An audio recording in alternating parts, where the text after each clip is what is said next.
ladies and gentlemen. We are back at the Hasty Crawford Stadium for the 3W Women's Cup. 3Ws, that's Women, Warriors, Wellness. Today we have a very nice game. We have defense playing for Playfit Academy. I'm joined by Joshua Fletcher. Fletcher, your thoughts on the game we have just about now? Well, Defence Force is a very good team. Playfit played Sunday. It wasn't as well as we expected. Defence was a very dominant team. They came out with everything going. They're here to win the game, put their mark on the tournament, as they are the ones holding it. And I believe they might be a bit dominant over Playfit, but you can never expect how Playfit will perform coming into this game. Okay, and that's nice. And do you think there's a lot at stake for Defence Force as they are the hosts of this tournament? Yeah, I believe so. Being the host is one thing, put that dominance that you are the host, you're running things. But I believe Playfit might come out after they made some adjustments and give them a bit of a run for their money. Okay. And what are the adjustments you believe Playfit has to make, seeing as we saw them perform on Sunday? They need to be a bit more present in the midfield. They need to get their attackers more into the game. Send the ball a bit out to the wings. Be a bit more defensively assertive as well, and they could have a good game. Okay, I agree with you. So, stay tuned, ladies and gentlemen. We'll be back with first half kickoff.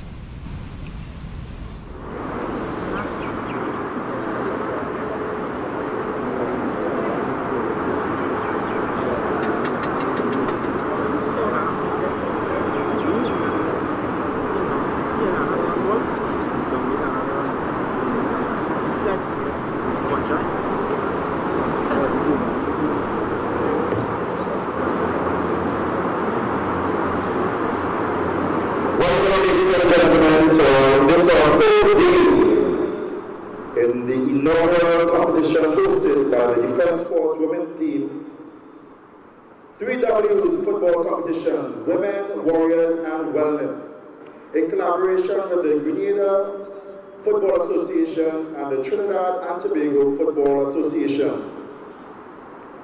Today we have our first game. We started shortly between the Defence Force Women's Team and the Playfit Football Club.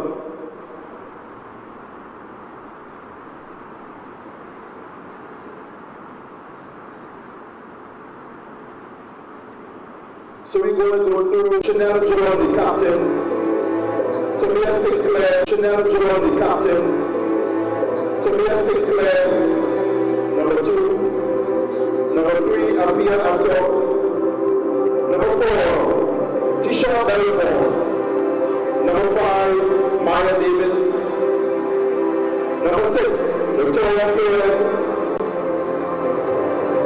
number 8, Jalala Sarandi, number 7, Excel Pereira, number 12, Kayla Milan, and number 16, Alicia Pereira. Then we have the starting lineup for the Defence Force Women's Team. Nicolette Clare, or goalkeeper, or captain Chanel Arjun.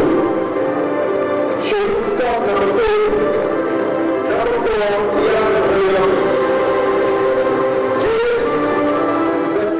Well, welcome back to the Hasty Crawford Stadium for more Defence Force 3Ws Cup action.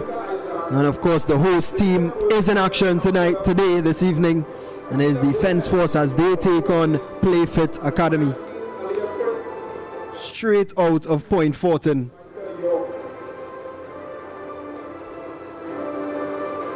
Defence Force started off their 3Ws campaign with a victory over the Grenada national team. And Playfit, unfortunately, were unable to get a victory on Sunday. To the same opposition, of course, this is the group stage of the 3Ws Cup. Defence Force, Playfit and Grenada making up Group A. Well, as it stands, Grenada are on top of the group with a 7-0 thrashing of Playfit on Sunday, while Defence Force still with 3 points with an inferior goal difference, but one less game played. So if they are able to get the 3 points today, they will go to the top of Group A, while Playfit still looking for their first victory. And if they are able to get a victory today, well, it makes it quite interesting, because we'll have 3 teams on 3 points, and then Of course, it comes down to goal difference, in which you would expect Grenada to be favourite.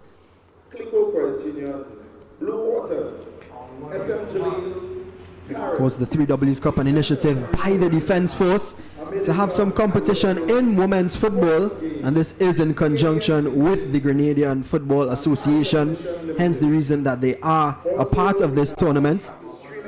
Group B consists of Trinidad and Tobago's high performance team, Club Sando and QPCC, and it is a double header that we have for you here today at the Hazy Crawford. Later on, Club Sando will take on QPCC as both teams get their pictures taken for the media. Definitely a moment to smile for us. This 3Ws Cup has been something special, and I'm sure that we expect to see a great amount of action on this bright and sunny Tuesday evening here in Trinidad and Tobago. Well, it's Liu Chin here alongside Joshua Fletcher and Rennie Best from the Interception podcast. Always a pleasure to be with the lads. Gentlemen, how do we expect this one to play out?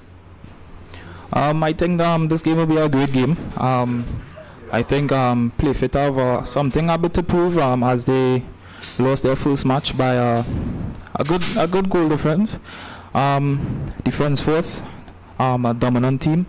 I think it might go in their favour, but you know, football's always playing the day.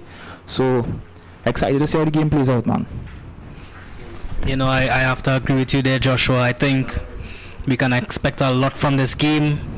Defence Force, this is their tournament. They have a lot of very technical players. We've seen the likes of Chanel Arjun distributing in the midfield, and even the likes of Aliyah Prince, who has shown her prowess in the attacking third, quick on the dribble, not afraid to take a shot at goal. So we can expect a lot from them, I think. Playfit. Well, she got her goal in the last game, as well as Laurel Theodore, and they start off quickly. Defence Force immediately trying to put pressure on that Playfit defence. No disrespect to Playfit really, but you do think that Defence Force will be pretty confident coming into this one, given the fact that they already have 3 points and they saw the result of Playfit against Grenada. So they are favourites coming into this one, but as Joshua said, football does play on the day, and we've seen stranger things happen in the beautiful game. As Playfit concede a shot already off target, luckily for them. Sharice Arjun already in on the action. Chanel Arjun, that is Chanel. And she is really an influential player in this Defence Force squad. As Rennie mentioned, sprays the ball from the midfield, and as we saw earlier, able to have a pop. So her influence is absolutely integral in this Defence Force squad.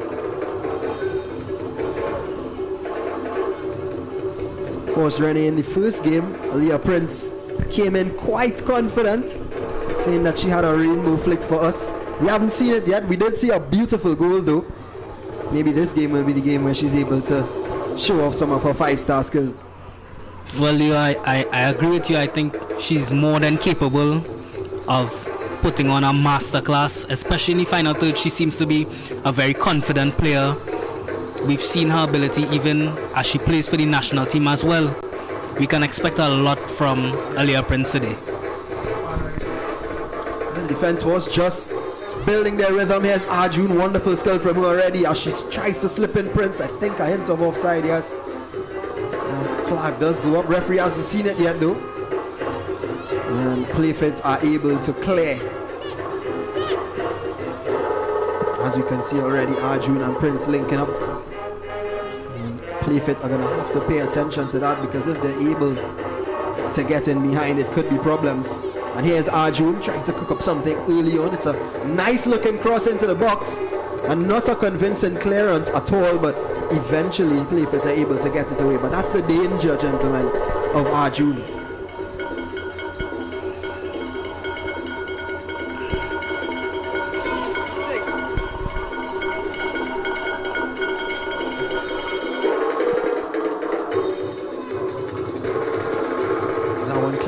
into the Hazel Crawford sky. Defense force.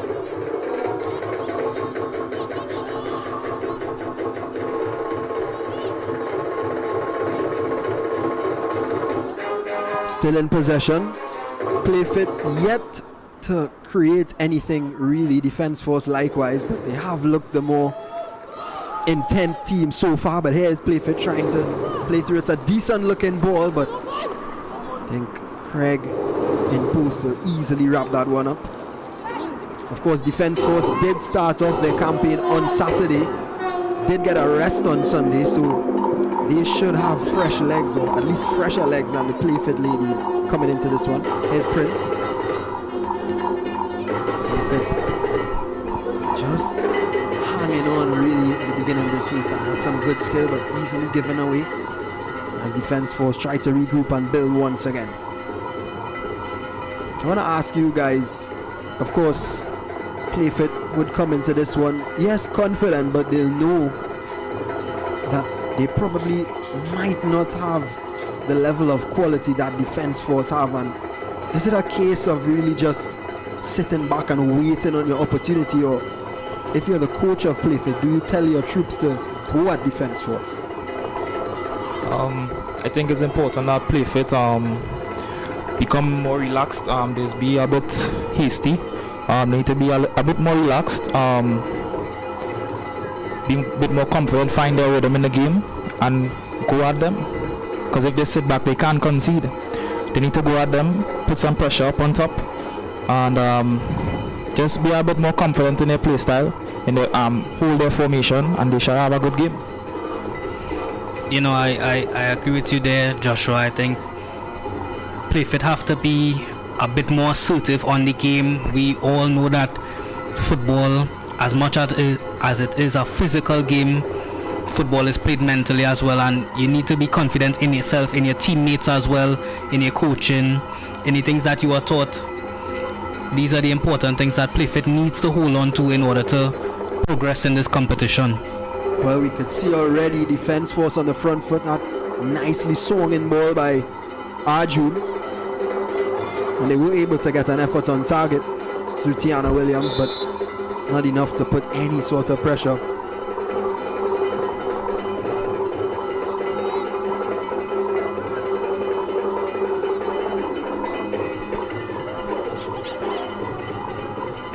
As Playfit try to build once more.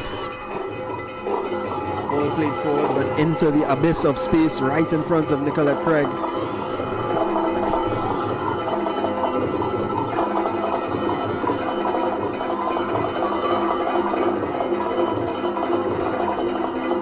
Once again trying to go, but that one is gone out of play.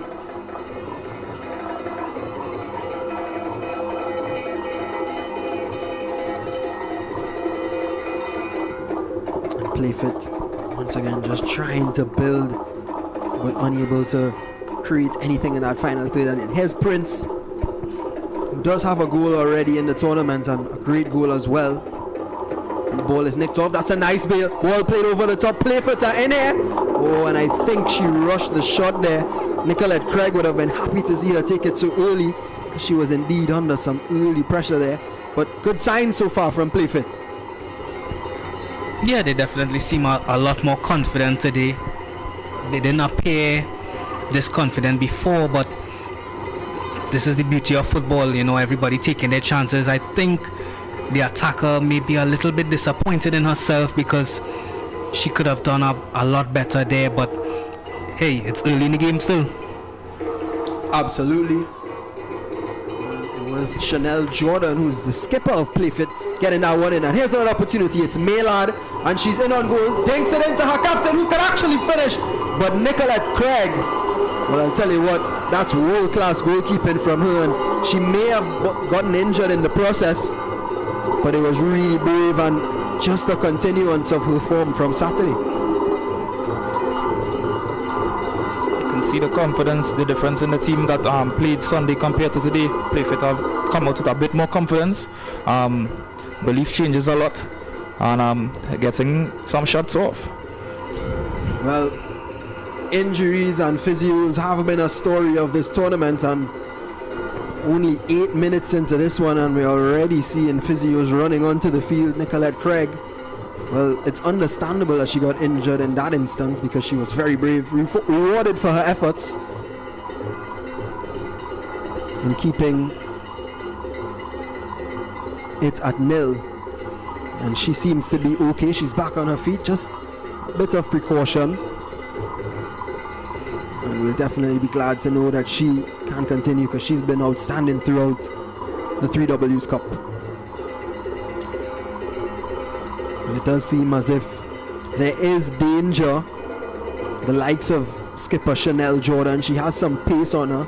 Twice now we've seen chances for her. And if Defence Force aren't careful, she could eventually find her range and probably find the back of the net as well. As Defence Force are back in possession.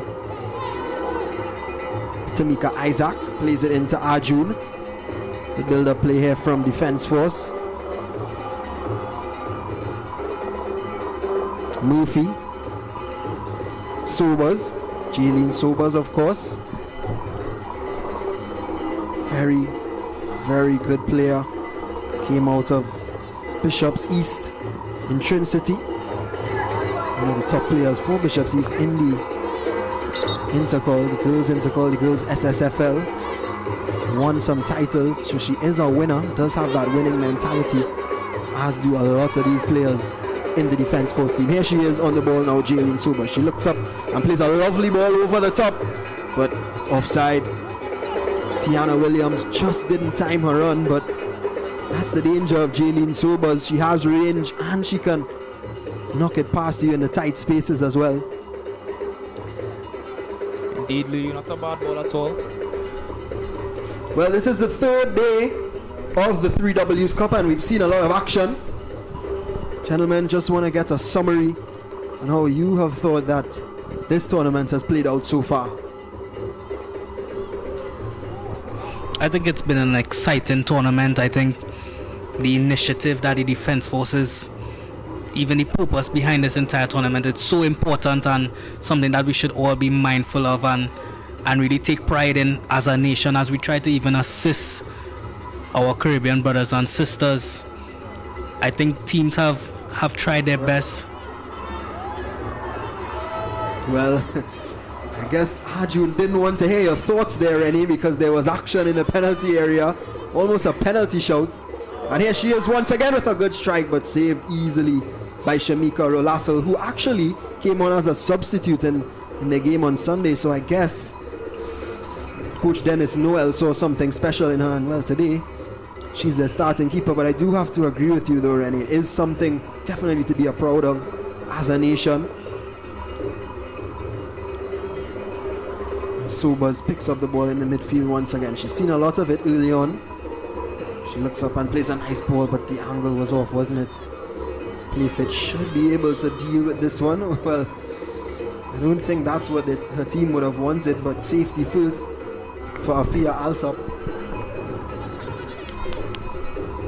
Bikai into Arjun. Here's Bikai once again.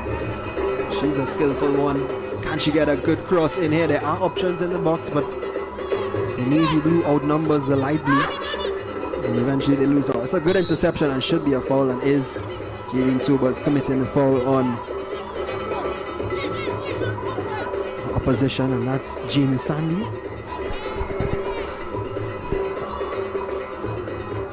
Of course, the official broadcaster of the 3Ws Cup Joint Services Network here on YouTube have been streaming for the entire tournament and will continue to, so please do share the link and take in some of the action.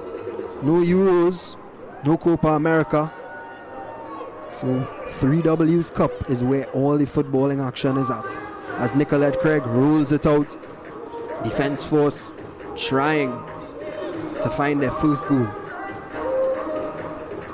Murphy, decent looking ball, but well intercepted by Belfon, who did impress in Sunday's game despite conceding 7 goals. Here's Jaylene Sobers. She gives it away very cheaply there. Ball played over, and that's a decent looking ball into Jordan, but excellent defending from the defense force. Here's Arjun. She herself has seen a lot of the ball, and that's a beautiful ball played over into Isaac. Can she get to the end of it? Rolassel is out. Oh, and that's brilliant from Rolassel. Well, she's really earned her spot in this team, hasn't she, gentlemen? She did. She came on Sunday, and as she came on, she had a few good saves. She came off her line quickly that avoided a goal as well. She's a very good keeper, very intelligent in the post, and has good reflexes. I believe she earned her spot indeed, Leo. I think the common trend in this tournament so far, gentlemen, is that we've seen a lot of individual talent from the goalkeepers thus far. Goalkeepers, even though they've been tested, some of them might have conceded a lot of goals. They have shown themselves to be very brilliant when needed.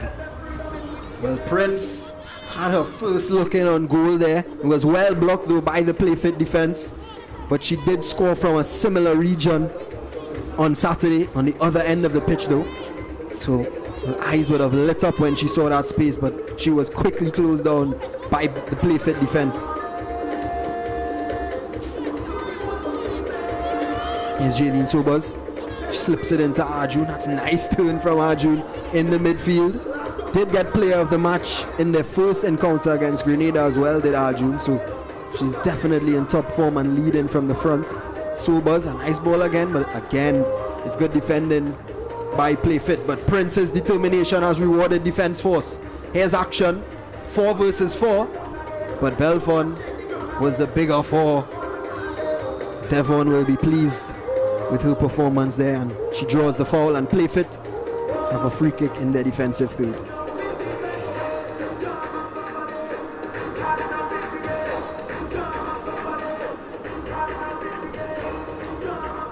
Very strong challenge by Belfort. She really stood her ground.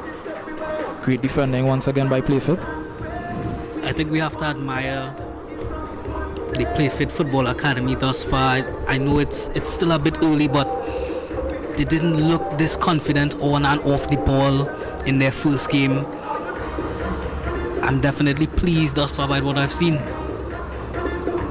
Well, it is a must-win game for Playfit, so we had to have expected some sort of raise in performance from them.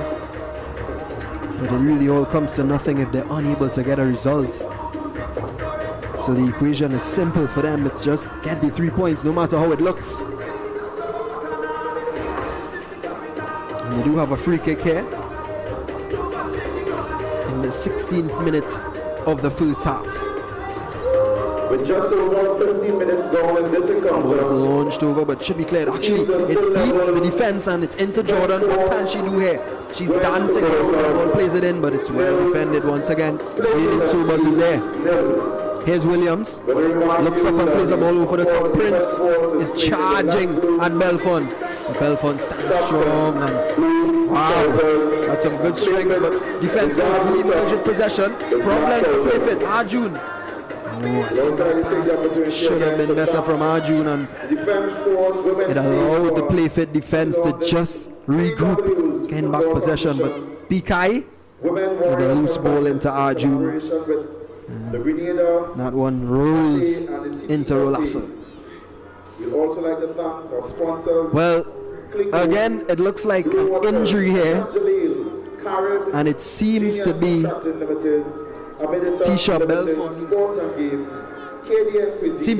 Belfon who is on the ground. That's not a good sign for Playfit, because she's been solid in defense for them, and you do feel that if they are able to get a result today, their defense is going to have to be on fleek, as they say. But the physios are out. Well, later on, Joshua and Renee, of course, we do have action for, well, more action, double header, and it's Club Sando who demolished the Trinidad and Tobago high performance team 4-0 on Saturday, versus QPCC, who actually were demolished on Sunday by the Trinidad and Tobago high performance team 5-1. What can we expect? What sort of performance can we expect, especially from QPCC? I think QPCC is a team with a lot of quality. He just probably needed to, get that first game over with, notice their weaknesses, capitalize on their strengths, make some squad adjustments maybe if needed. I do believe they have a lot of quality enough to challenge the opposition coming, and as I said, they don't lack anything. I don't think they lack quality, so it will be a great game to watch. Rolasso restarts the play and Sobers takes it down nicely in the midfield. Here's Arjun, and she cuts onto that left foot of hers, and she has a strike, and that's goal bound, and it's just over the crossbar, and it's a goal kick, clean as you like. Unfortunately for her, off target. Not a bad effort from Arjun at all. I think Playfit defense need to press up and try to block those shots before she get it off, because there could be a lot of problems going forward. Well, Tisha Belfon is okay, so that's good news for Playfit. And the other good news for Playfit is that they have not conceded despite Defence Force knocking on the door. As Rolasso clears it up, Prince is first to it, and she has a strike. Well, it was bubbling. It was a difficult chance, quite optimistic. But again, it was in the region that she did score on Saturday, so you can understand her confidence.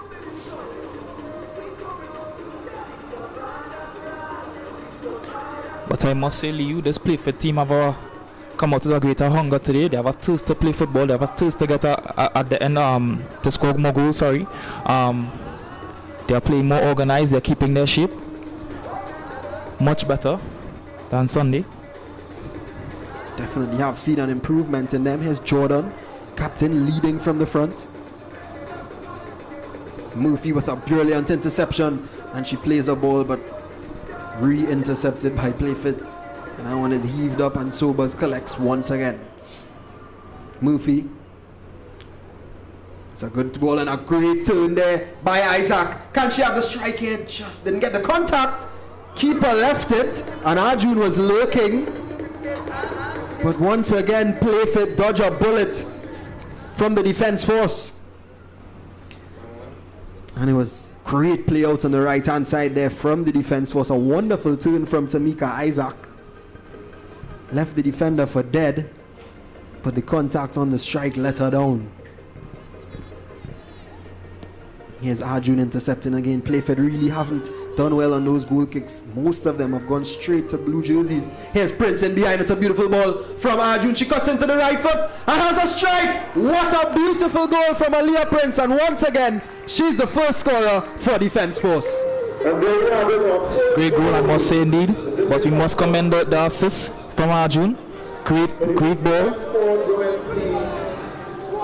I think it's also important to know that Aaliyah Prince started off through the middle, and when she picked up that ball, she was on the left-hand side. She seems to be a very versatile player, able to play anywhere in the front three. I think we can expect a lot more goals from her today. Well, Cerise Arjun was labelled by Renee Best as a playmaker, and we saw glimpses of it there. Well, what a glimpse it was, because that was a ball that just slid through the Playfit defense, and Aaliyah Prince was on the exact wavelength as Arjun, and well, the rest is history. She cut onto that right foot, dealt with it, and slapped it into the bottom corner, and Defence Force lead 1-0 here in the Hazy Crawford Stadium. Maya Davis is on the ground. Unfortunately, again, we see physiotherapist Amanda Joseph. Well, actually, I don't think it's Amanda Joseph today. We definitely see a physio out there attending to Maya Davis. We take the opportunity again to thank those who have been collaborating with the Defence Force really did start off this half the better, and if you were to put your money on a team to score first, it would have been them. I do agree with you, Liu. They came out on the front foot, getting their shots off, pressing that back line of Playfit, and showing that they string together a few passes. They are playing much better than Playfit at the moment, but Playfit is still in the game. It's still early minutes. They have a lot more time to get it back, and we have a great game still. I did say that you would put your money on them, Joshua Fletcher. You commented with confidence. I'm not sure if you had any money to put on them. There was news that your data ran out today.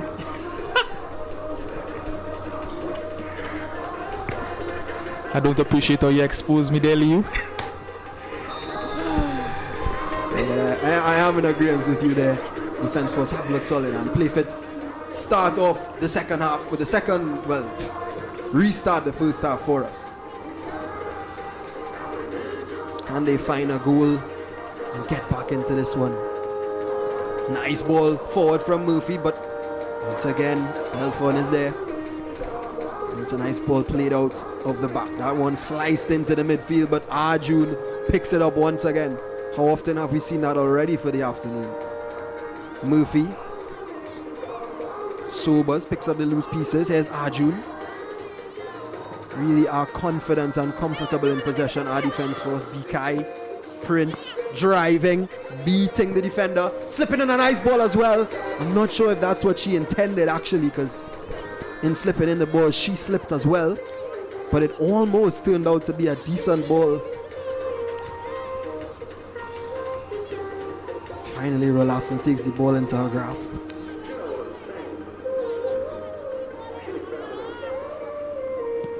It's launched upfield. And once again, no play-fit players are under the ball. They seem to be giving away the ball very cheaply, very easily, both outfield and from the goal kicks. I think I must say Defense Force midfield is very commanding. That duo of Sobers and Arjun, they are shutting down all the loose balls. They're picking up all the bad passes. That is causing Playfoot a lot of problems going forward. That was a decent ball as well. I think it was Murphy playing that one through for Williams, but just too much on it. And as we said, Rolasson is very good on her feet, but as I say that, she immediately drops to the ground. I'm not sure why, but definitely in some discomfort. It's never good to see players drop to the ground without any sort of contact, and this could very well be trouble for Shamika Rolasson, which is really disappointing because she worked her way into this team. She got her opportunity to start. We hope to not see her exit the pitch of play so early on in the game.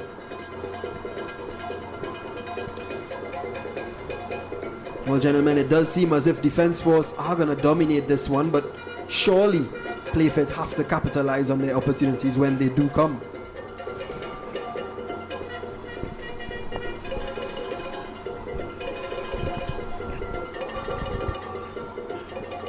As we take a look into the crowd from where we are in the commentary box, there are some big names, likes of Coach Hudson Charles. Of course, he is the Defense Force head coach, and Fatima. So he did win 2 trophies, of course the SSFL Premiership as well as the First Citizens Knockout Cup with Defense Force, and we know how good he is as a coach. Highly, heavily decorated, well known in the footballing world and beyond in Trinidad and Tobago.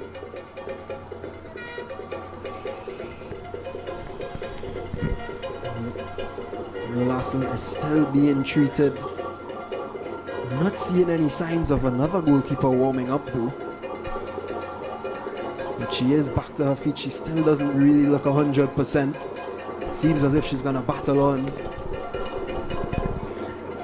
She seems to be in a lot of discomfort. As Defense Force lead 1-0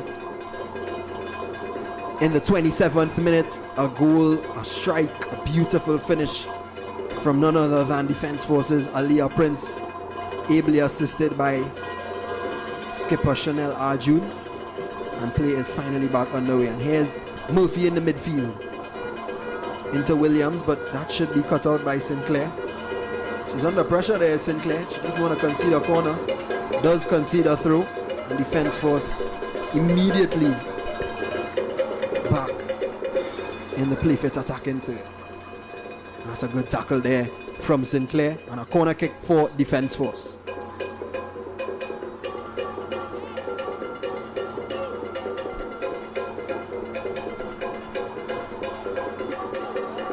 which Arjun runs across to take. No surprise there. She's a set piece specialist. And she swings this one in. It's whipped. Ooh. And it actually snuck in. Well, everybody in the Hazy Cricket Stadium, including myself, Rennie, and Joshua, were all confused because we thought it went out, but actually it creeped in, and it's 2-0 to Defence Force. Indeed, Lee, that is a creeper. A very special one. Well, I must say, I think there was no mistake there by the curl on the ball. I thought it was going in, but it looked like it went out before that. Well, it has been given as a goal, and Chanel Arjun, we can't say she didn't deserve it because she's been brilliant throughout the first half, but what a weird and bizarre goal that the Playfit have conceded. And again, Rolassel is on the ground. I really think that she can't continue, and that could have been a reason why that went in. You do feel that if she was fully fit, she may have been a bit more commanding and met the ball, and none of that would have happened. But really unfortunate to see these sides. Shamika Rolassel really looks like she can't continue here. The Defence Force men are running on with their stretcher, and that will probably be the end of Shamika Rolassel's evening.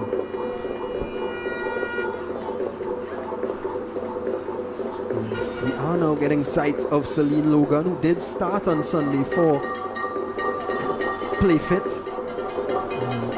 More than likely she's going to be the one to replace Rolassel, who limps off of the field. She really looks in some pain there, and we do hope that she will recover.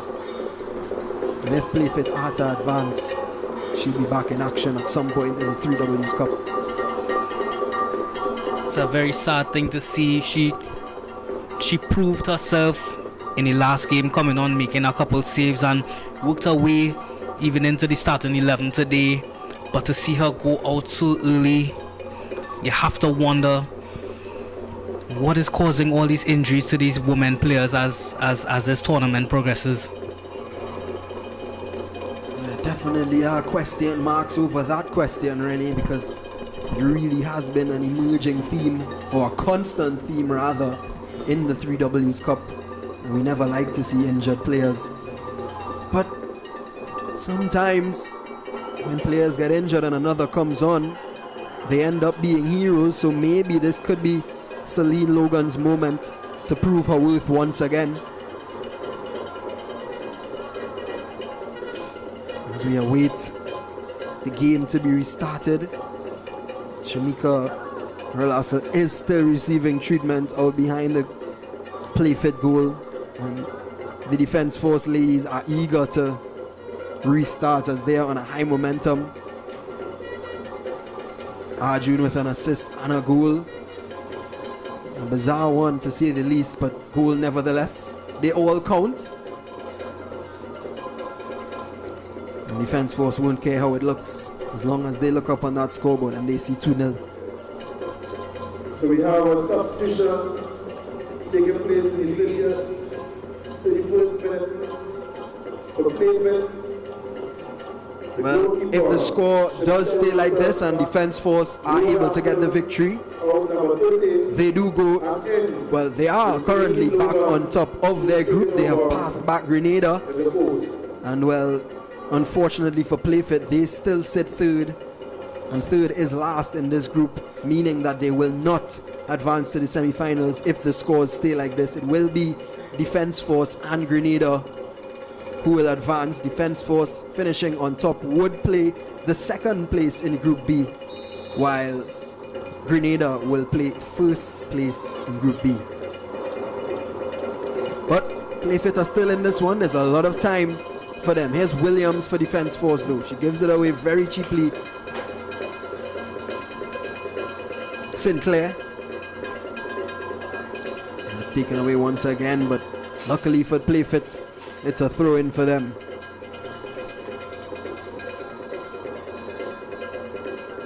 Really haven't been able to get hold of the ball at all, have they?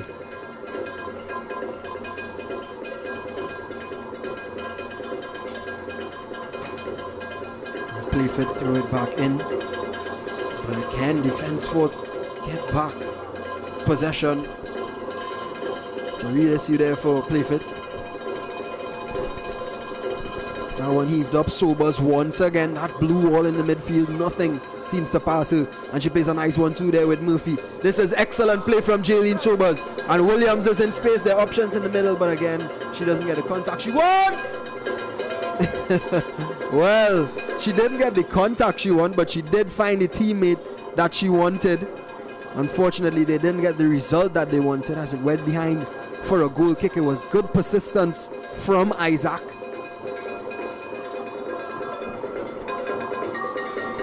Not about it for Defense Force at all. I think Playfit are starting to feel the effects of the 2 early goals. They can't seem to get out of their own half. Bikai with a strike, and that is a wonderful strike from Jade Bikai. Well, I don't know if she expected to score today, but that was absolutely beautiful from the Defense Force number 5. Wonderful scheme by Bikai. Great placement. I don't think the keeper could have done much right there. Well, what an introduction for Celine Logan.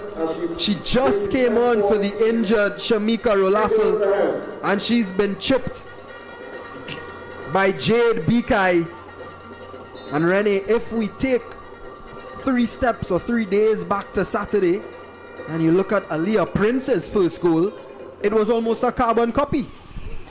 Lee, I wouldn't say that was the best of introductions.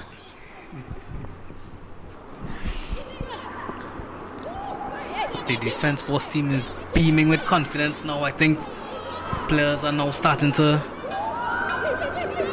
ask themselves, when is my chance to take a shot? Well, you could see the confidence oozing throughout the Defense Force team because Bikai, it's been a theme, defender by trade, but has some natural striking abilities, as we just saw there. Wonderful goal from Jade Bikai, and Defense Force are again back in possession. Playfit really struggling here in the 3Ws Cup. That's the 10th goal they've conceded already.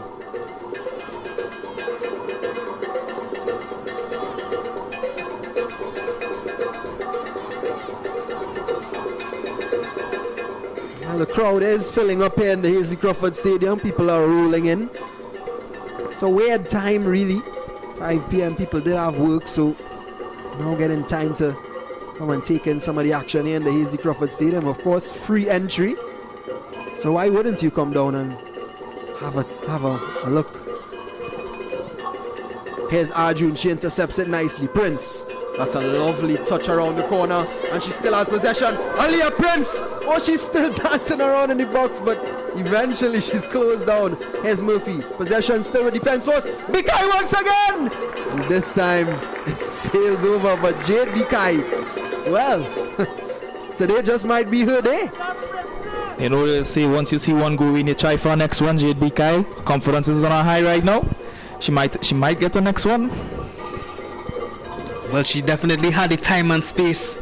Aaliyah Prince seems to have mesmerized the defenders. They could not seem to get back out from being pocketed in the 18.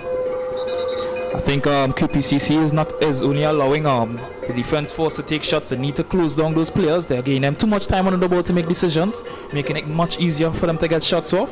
They need to press higher up the pitch. We need to see more from their midfield as well. Well, easier said than done. Playfit would probably tell you, because Defense Force are all over them right now, and they really want to do something, but they just can't seem to keep hold of the ball, as we see there once again, straight from the goal kick. It's given away.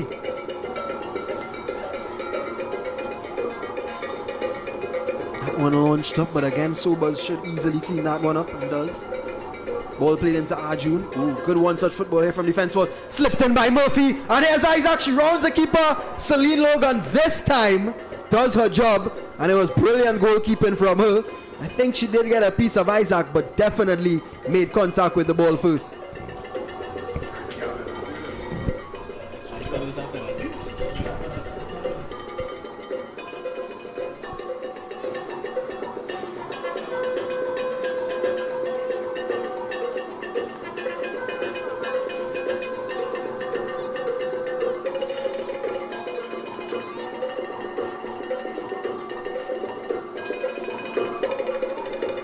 it's a corner kick for Defence Force, and Arjun, of course, ever present. She scored from one earlier. Can she do it again? Swings it in nicely. It's a good ball, but Isaac misses it. And Bikai is in the mix once again. She's hungry for goals.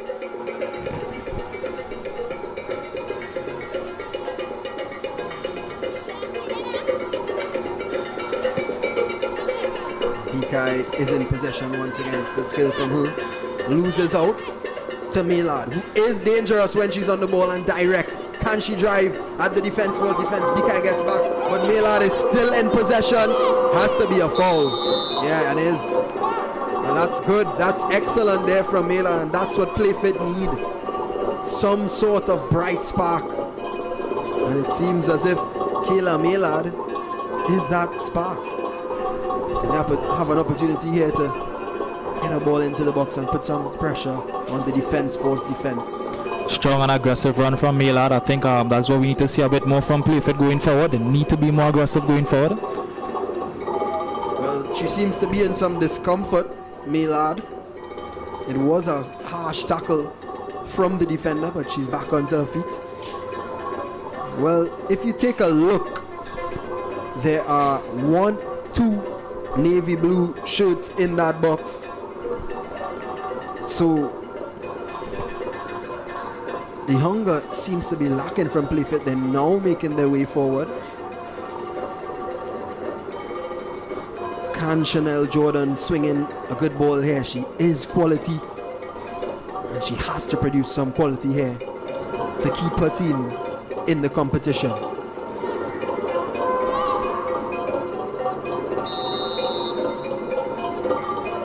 Jordan goes for goal, but disappointing really.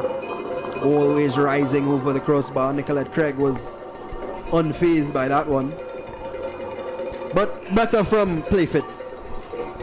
Yes, definitely. They've improved a lot in the last couple of minutes. I think she would be very disappointed in that effort. Should have done a lot better there. Probably make a pass. She also had a player at the top of the 18. Probably should have tried to create something a bit more. Defence Force are back at it already. Here's Williams into Murphy, who has had a great first half as well. Been involved in a lot of the plays that Defence Force have put together.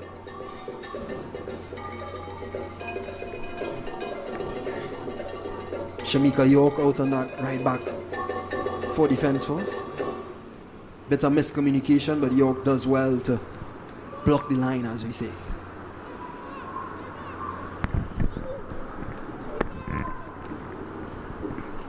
Well, some of the Defence Force men's players are rolling into the stadium as well. Just caught a glimpse of the likes of Justin Sadu. Noreni Best is a huge fan of him. He is a very technical player.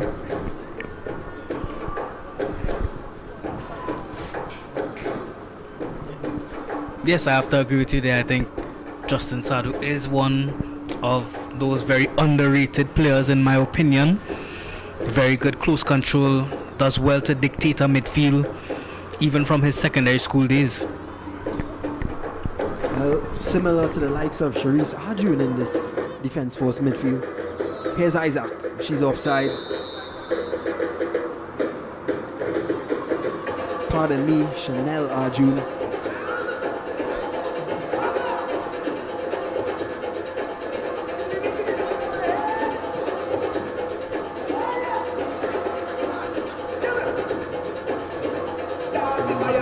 Forward. Gomez, here's Arjun. Nice ball out wide to Prince. Arjun asking for the run of Prince. Got on the bike a little late, but she does emerge with possession and swings in a ball there. And that's well defended there by who else? But Tisha Bell for an excellent defensive header from her. But again, it's great play. Arjun and Prince seem to have that connection today.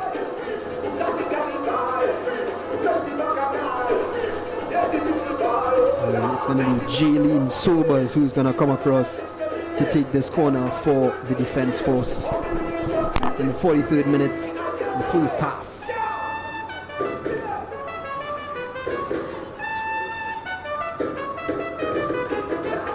Sobers whips it in. It's a decent looking ball. Arjun was attacking, but it was well defended by Playfit, and it's another corner for Defence Force. I think the keeper might have been blinded by the sun there. She didn't seem confident in her own box. Well, Jean Sobers will have a second bite of the cherry to get in a decent delivery here for her team. She swings it in. Again, Arjun is the target. She does get contact this time, but it's insignificant. Defence Force still in possession. They recycle the ball nicely. Here's Williams out on the right hand side, but her touch has failed her. And once again, Belfon is there. And an excellent tackle. Isn't she everywhere, Liu? She's everywhere in that back line, trying her best.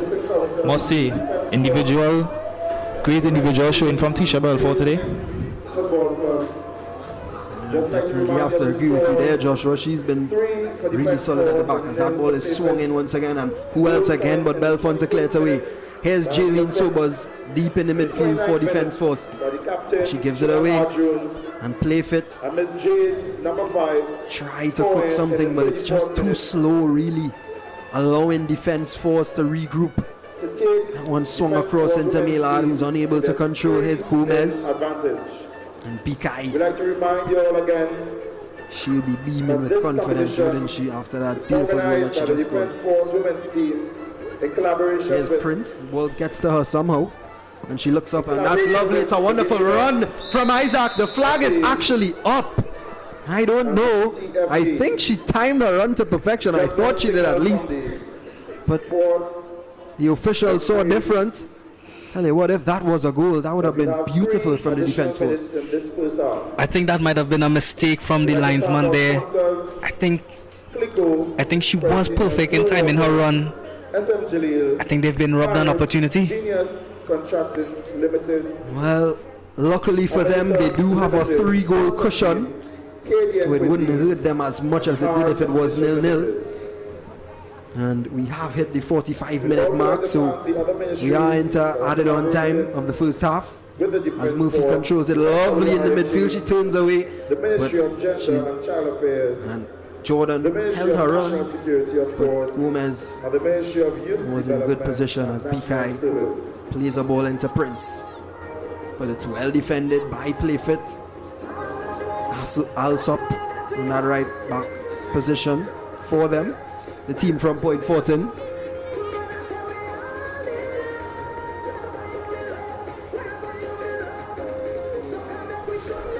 Pikai into Prince. And it's a foul throw. Not the first one we've seen of the tournament, actually. We did see one over the weekend. So it's something that players are going to have to pay attention to. And yet another. No, this time it's infringement from Alia Prince, I think was called. Actually, no, it's another foul throw. So back-to-back foul throws. That's disappointing. It's not something that, or mistakes that should be made at this level of football, definitely. And here's Arjun into Sobers, who drops it off for Gomez.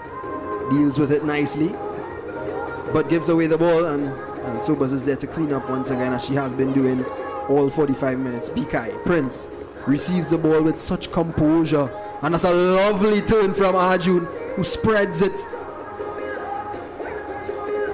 Ball up to Williams. One-touch football from Defence Force, which eventually breaks down. As we near the half-time, Jaylene Sobers, nice ball out to Williams once again. Murphy, it's brilliant once again from the Defence Force. Can they get a fourth before the end of the half?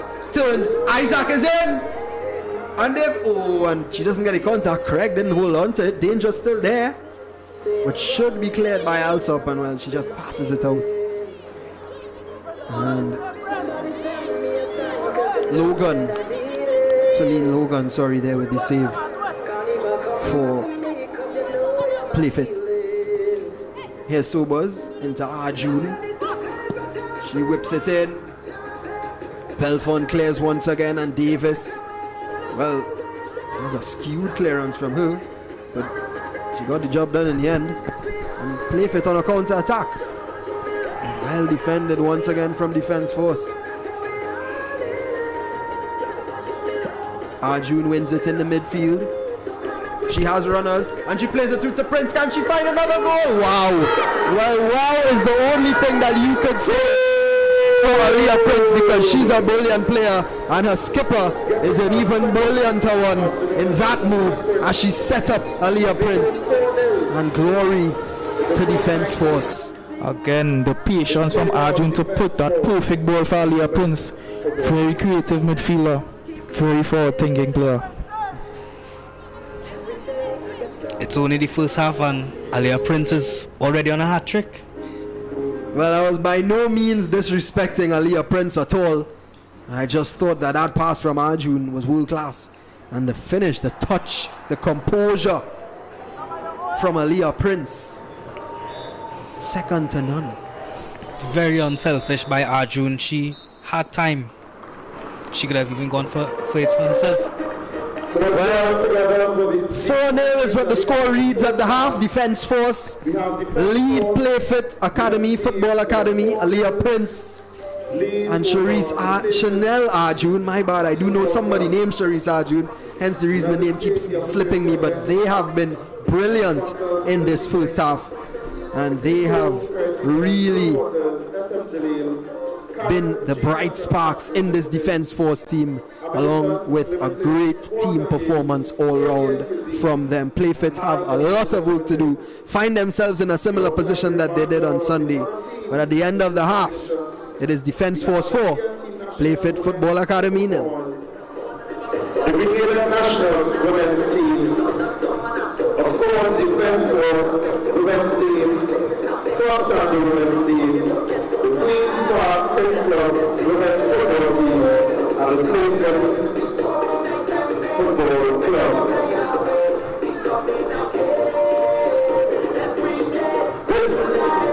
The inaugural 3W football competition, men, warrior, and wellness, hosted by the Defence Force women's team in collaboration with the Grenadian FA and the TTDF.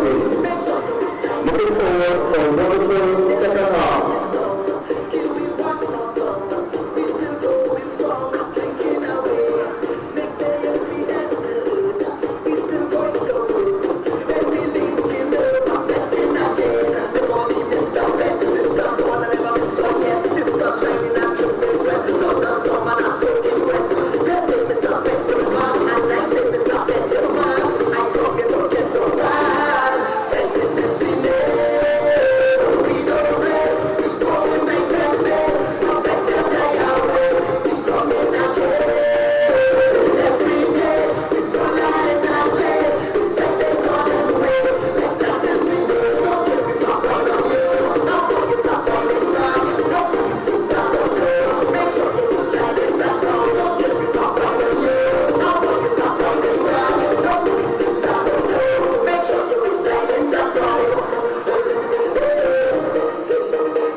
Ladies and gentlemen, we are back at the Hasty Crawford Stadium. It is halftime at the first game of today's doubleheader. Defence Force lead 4-0 against Playfit Football Academy. I am joined by Lieutenant Khadija Lamin, and I just have a couple questions about this tournament.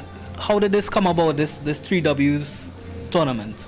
So, hi, as introduced, Lieutenant Khadija Lami. So the tournament came about because we noticed that there was a void in the football fraternity in Trinidad and Tobago. So we said the CDS asked what can be done to fill that void. So the idea came about to have a women's tournament. He had conversations with the president of the Grenadian FA Cup, and they partnered basically, and that's how the league came about. So we invited Grenada down, and instead of just having a friendly between Defence Force and Grenada, we opened it up. So we decided to look around for some other female teams. Now we have teams from Point Fortin. Playfitters from Point Fortin. I am so proud of them, because to be a team from Point Fortin, just a little league team basically, and play a national team, that's a once in a lifetime experience for those ladies, and I hope they really learned from that game. We have Queen's Park. We have quite a number of teams. We have Trinidad and Tobago high performance team here. We have 6 teams in total. So it's a league that we hope to continue, this being the inaugural version of it, and next year we want to open it up, make it regional, invite other countries to send, whether it be national teams or even other little league teams within the islands. Okay, and that's a really nice initiative, but I also want to find out more about how all of this can be partnered with Grenada in terms of with the effects they have suffered with Hurricane Beryl. So at the opening day, we invited patrons to bring relief items to Grenada, which we would have gathered in part with one of our partners to make plans to send it up the islands. Patrons are still welcome to the stadium and still welcome to bring stuff. The Grenadians are here until Saturday morning. So we are gathering as much relief as we can for them, and we intend to send it up to help them. Okay, and my final question is, what is your vision for this league? My vision is for this league to become an internationally recognized league. So today we're playing in Trinidad, but I hope that this league can be transferred up the islands regionally, and South America, to the Americas. You know, we want to Europe. No, I could go. I could take us places. Well, that is wonderful, and thank you very much, Lieutenant Khadija Lamin. And ladies and gentlemen, we want to thank you, and we always want to wish the people who are in charge of this league and even seeing the vision that they have for it, we want to wish them all the best, and you all too can contribute, as you heard here first. So thank you very much, and we'll be back with second half action just now.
Ladies and gentlemen, I am joined by Mr. Hudson Charles, the assistant coach of the Trinidad and Tobago Defence Force team. So, coming off of the back of that cup win, how do you feel going forward? Right now, it feels good. First of all, to defend our crown, right? And so far, we been training hard because we're preparing to the Caribbean Cup Shield in Curacao. Okay, and we know that this team is a very physical team. How are you really impressed so far by the women counterparts of this Defence Force team? Very much impressed. Right, I think they came a long way from seeing them when they now started to the heights that they reach. I think the coaching staff is doing a marvelous job with them. Okay, and what's your thoughts on the Defence Force team? Is it a family? Are you all really close? Is it something that you want to continue to build? Well, as the Defence Force, is a unit, right? As they say, it's a family, and anybody coming into the team, we show them that love, because not everyone who plays with the Defence Force team is a soldier, a sailor, a guardman, so we have a couple of civilians with us, and we welcome them and try to instill the way of life, how the Defence Force personnel operate, mostly on discipline. Yes, of course, discipline is very important. And do you have any words for the Defence Force women's team, as it looks like they are well on their way to the next round? Well, from judging from this game, they probably will go away with the 3 points. It's just a matter not getting overconfident. Because the further the tournament goes, the more tougher it will get, leading up to the finals. The aim is to play in the finals, and they just have to keep grounded. Listen to the coaching staff, and and just continue to get 3 points every game that they play. Okay, and thank you very much, sir. And you all heard it here first from Mr. Hudson Charles.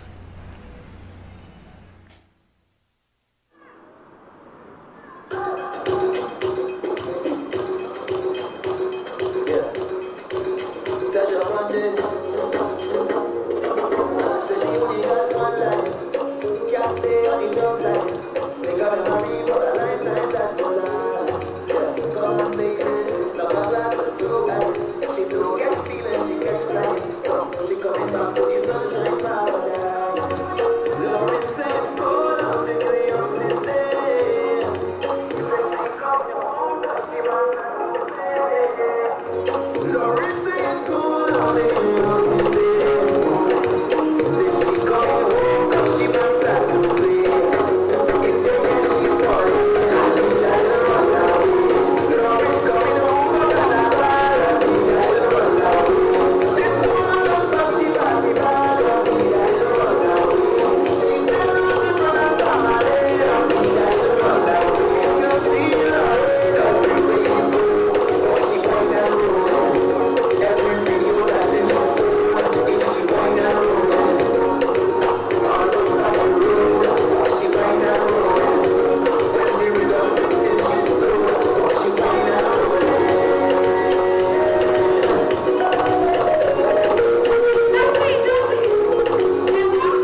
players begin to take the field for the start of this, or second half of this, the first game between Defense Force and Playfit FC.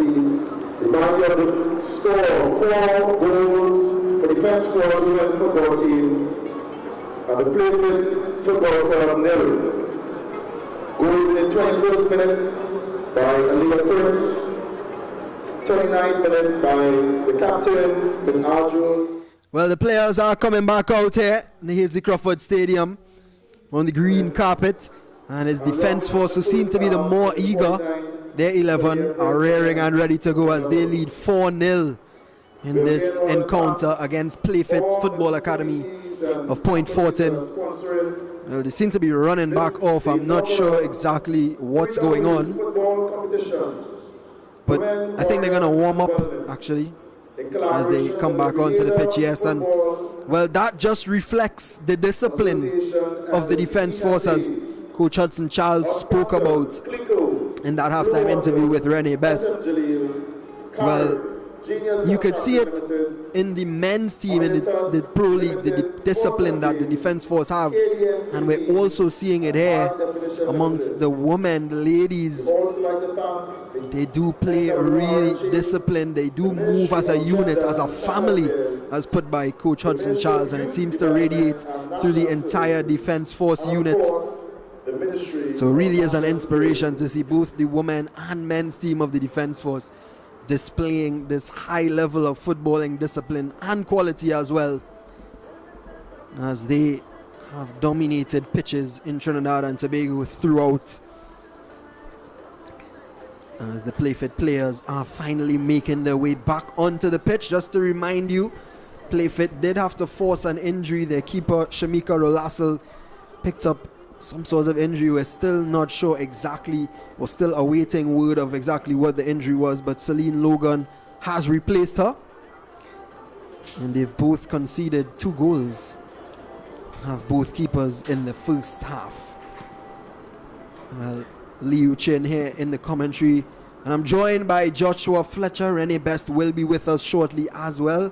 Fletcher, your thoughts on the first half? It was a good first half for Defense Force. Can't say otherwise for the opposing team. Defense Force had a very strong showing, great midfield, good attacking players, great off the ball movement, great on the ball movement.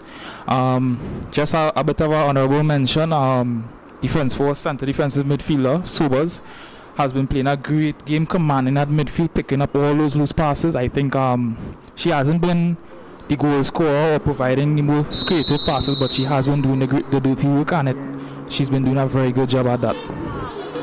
Absolutely, as the Defense Force get things underway. Well, Captain Chanel Arjun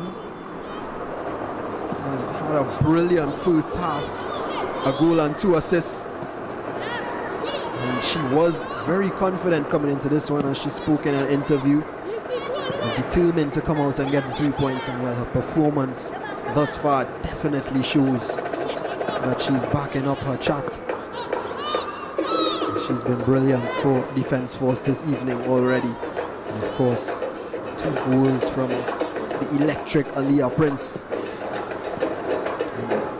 And this lady on the ball as well, Jade Bikai, and on the goals with a beautiful goal. Here's Arjun once again continuing where she left off. Isaac steaming down the left hand side. Prince is in, but Belfon was strong and didn't let Isaac get in. Prince is hustling, but not sure if Belfon was fouled. I don't think so, but it is a goal kick for Playfit. But Aliyah Prince, small in size, Fletcher, but that doesn't seem to hold her back at all. Not at all. She's a very strong player, and she's very determined. She's very aggressive on and off the ball. I think she really demands the top of the pitch, and she loves getting the ball inside the net. Well, I was actually wrong. Her persistence has led to a Defense Force corner and their first real opportunity here of the second half. This time it's Jaylene Sobers who's going across to take it. And all of them are in the box. They're really eager to extend their lead. Sobers swings it in. Arjun gets under it. Isaac, excellent save. And a double save. Can it be a triple save? What defense there from Play Fit Football Academy. Excellent goalkeeping from Celine Logan. But action still here. Maylard plays it in to Sandy, who plays a lovely ball into Jordan. But strong running there from Shireen Scott. And she gets the danger out. What beautiful goalkeeping there from Logan, Joshua. Indeed, great hands by Logan. Great reflexive abilities. Great awareness. And as I said, she commanded her goalkeeping position. Not a bad effort by her at all. As that one is played inside, but Gomez takes it down nicely and clears it away. Logan will definitely be saving that highlight and posting it up on a story later. And that one is played through to Jordan, but she is offside. Yeah, I think she knew as well that she was offside.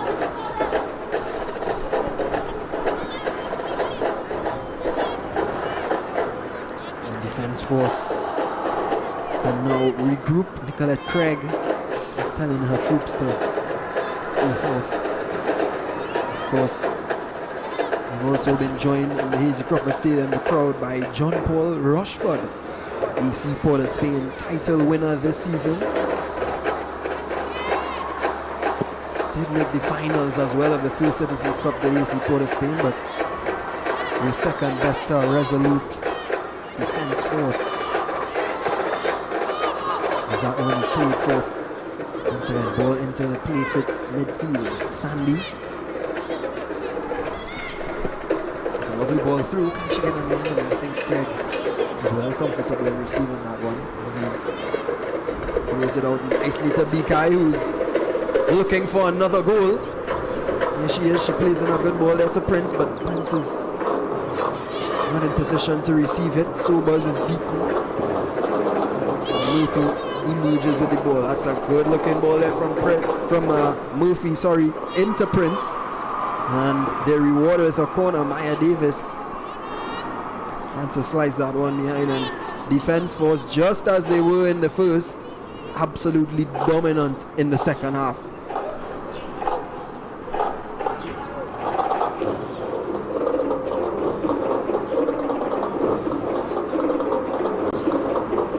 And it's going to be Arjun to take this one for defense force, an in-swinger.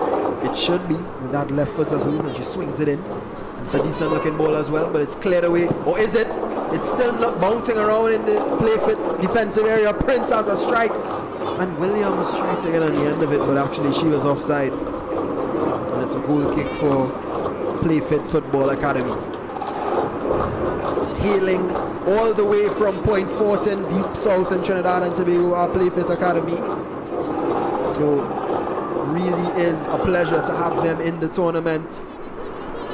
It must be said, they've come and they've fought, didn't get the result that they may have wanted yesterday, but it must be said, Joshua, that they have improved. We have seen improvements in their game today.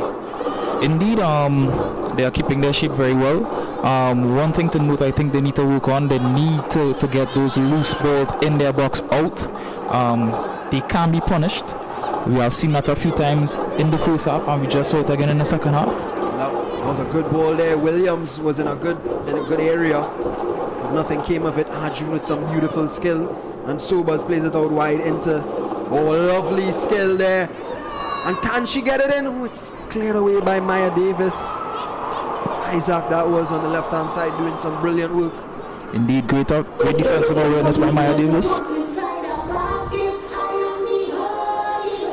Play Fit still searching for that first goal of the tournament.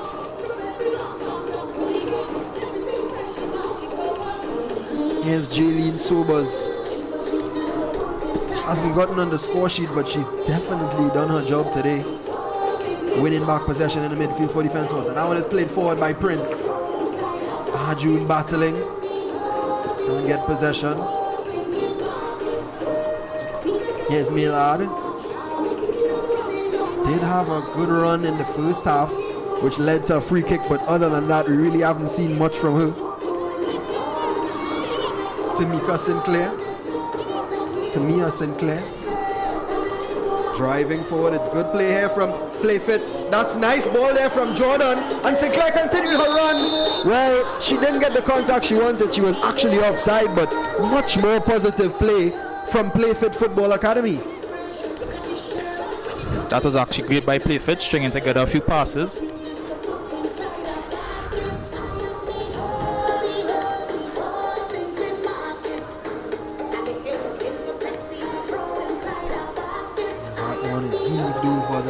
Defense force defense, but Jade Bukai should mop up that one quite easily.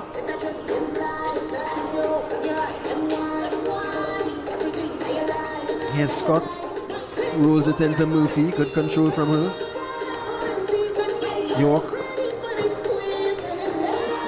Murphy, oh lovely turn from Murphy, and she plays a good looking ball there into Leah Prince, who's pacey but also who's offside. And Playfit rather let off the hook.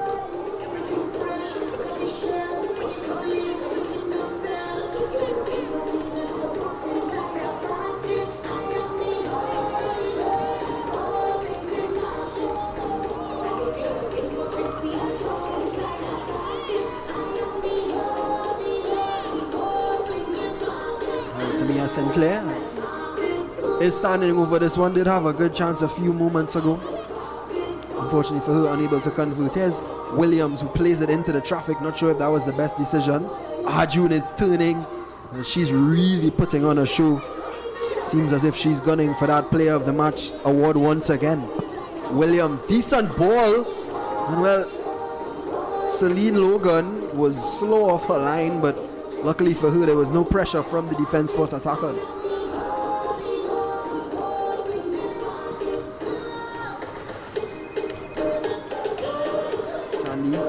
Nice to scoop it over, but didn't reach her target. Alsop looked like a handball, but referee plays advantage, and that's lovely play from Tamika Isaac.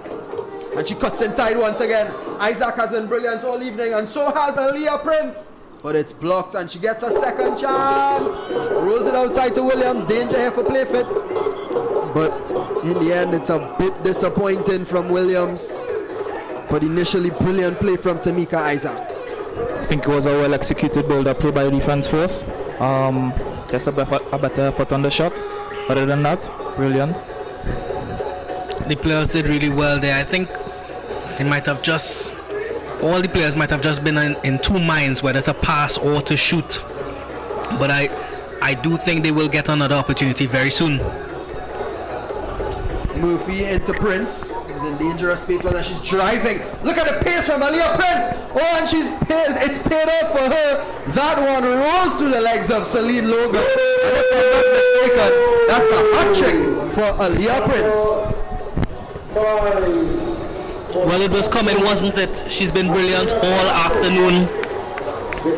Being very direct in her play, taking on players, making excellent passes, and the finishing. Wow. Just wow. Must say she has an eye for goal today. Very clinical. Putting away all her chances. Great. Well, Aaliyah Prince was very confident coming into this tournament, and now we can see why. Question marks over the goalkeeping from Celine Logan, but no question marks over the brilliant play there from Defense Forces Aaliyah Prince. A beautiful hat-trick from her, and she's still on the pitch, so I'm sure that she's gonna want more. Playfit driving forward. It's nice play from Sandy. She reaches far, but doesn't reach her destination, and it's cleared away by Defense Force. It's now 5-0 Defense Force lead over Playfit Football Academy. It's their 12th goal they've conceded already for the tournament, suffering a 7-0 defeat to Grenada's women's national team on Sunday. As that ball is played forward, here's Prince trying to get on the end of it, but she is fouled.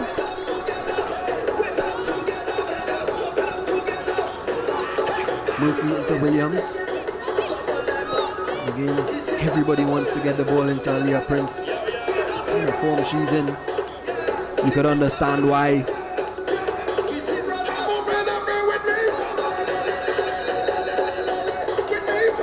Just to remind you once again that this is Group A of the 3Ws Cup, hosted by the Defense Force, as Chanel Arjun rather is nicked. The ball is nicked away from her and play fit and counter attack. One played through, but again intercepted. As I was saying, of course, Grenada, the other team in this group, they sit on 3 points after their 2 games played. Defense Force seem to be the front runners for this group, as they will sit on 6 points, or do sit on 6 points if the result stays like this. Here's Murphy in space, plays it into Jaylene Sobers, and she finds a move for herself. Mila, that's nice from her, and she drives forward at the Defense Force defense, but she holds on to the ball, and she's well tackled. Jordan, possession still with play fit.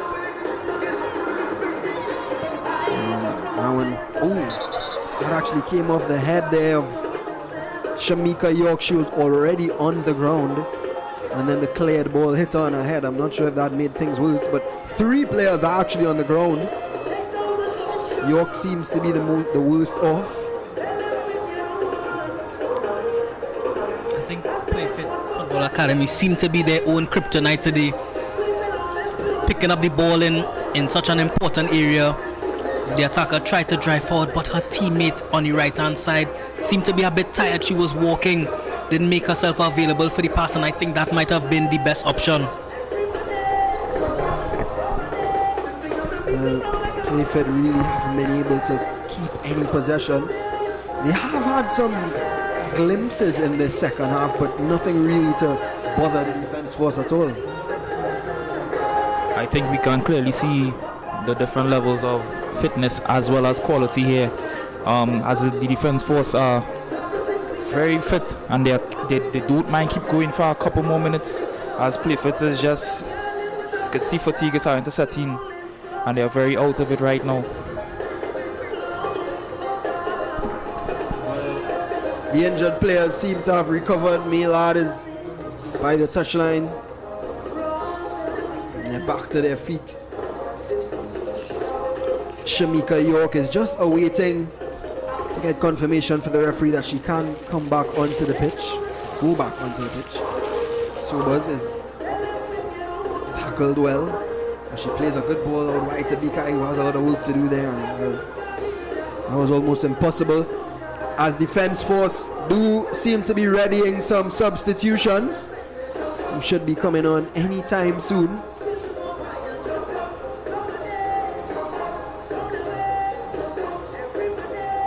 June, excellent from her once again. She hasn't put her foot wrong today at all, as Prince is charging down that ball, but you do expect Logan to get to it, though you wouldn't have put it past Prince to probably get on the end of it herself.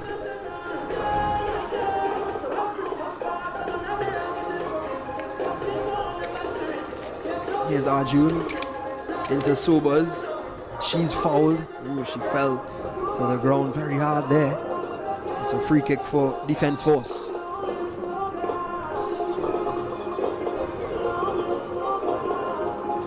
I think it's maybe the time for Playfit to get a few fresh legs in there, kind of revamp the team going forward. A lot of the players are looking a bit tired. Yeah, I agree. Maybe even try to switch things up a bit. The Defense Force changes are happening now. It's Tamika Isaac who makes way, as well as Jaylene Sobers and Jamila Murphy.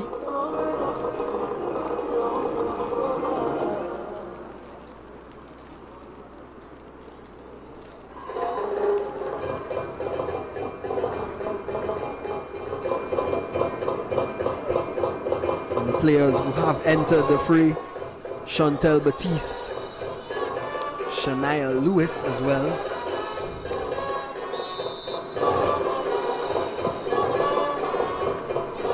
Ball whipped over. Williams, I think she could have taken a touch there. And of course as well, Sharella Mendez has come on for the defense force. You do think though, guys, that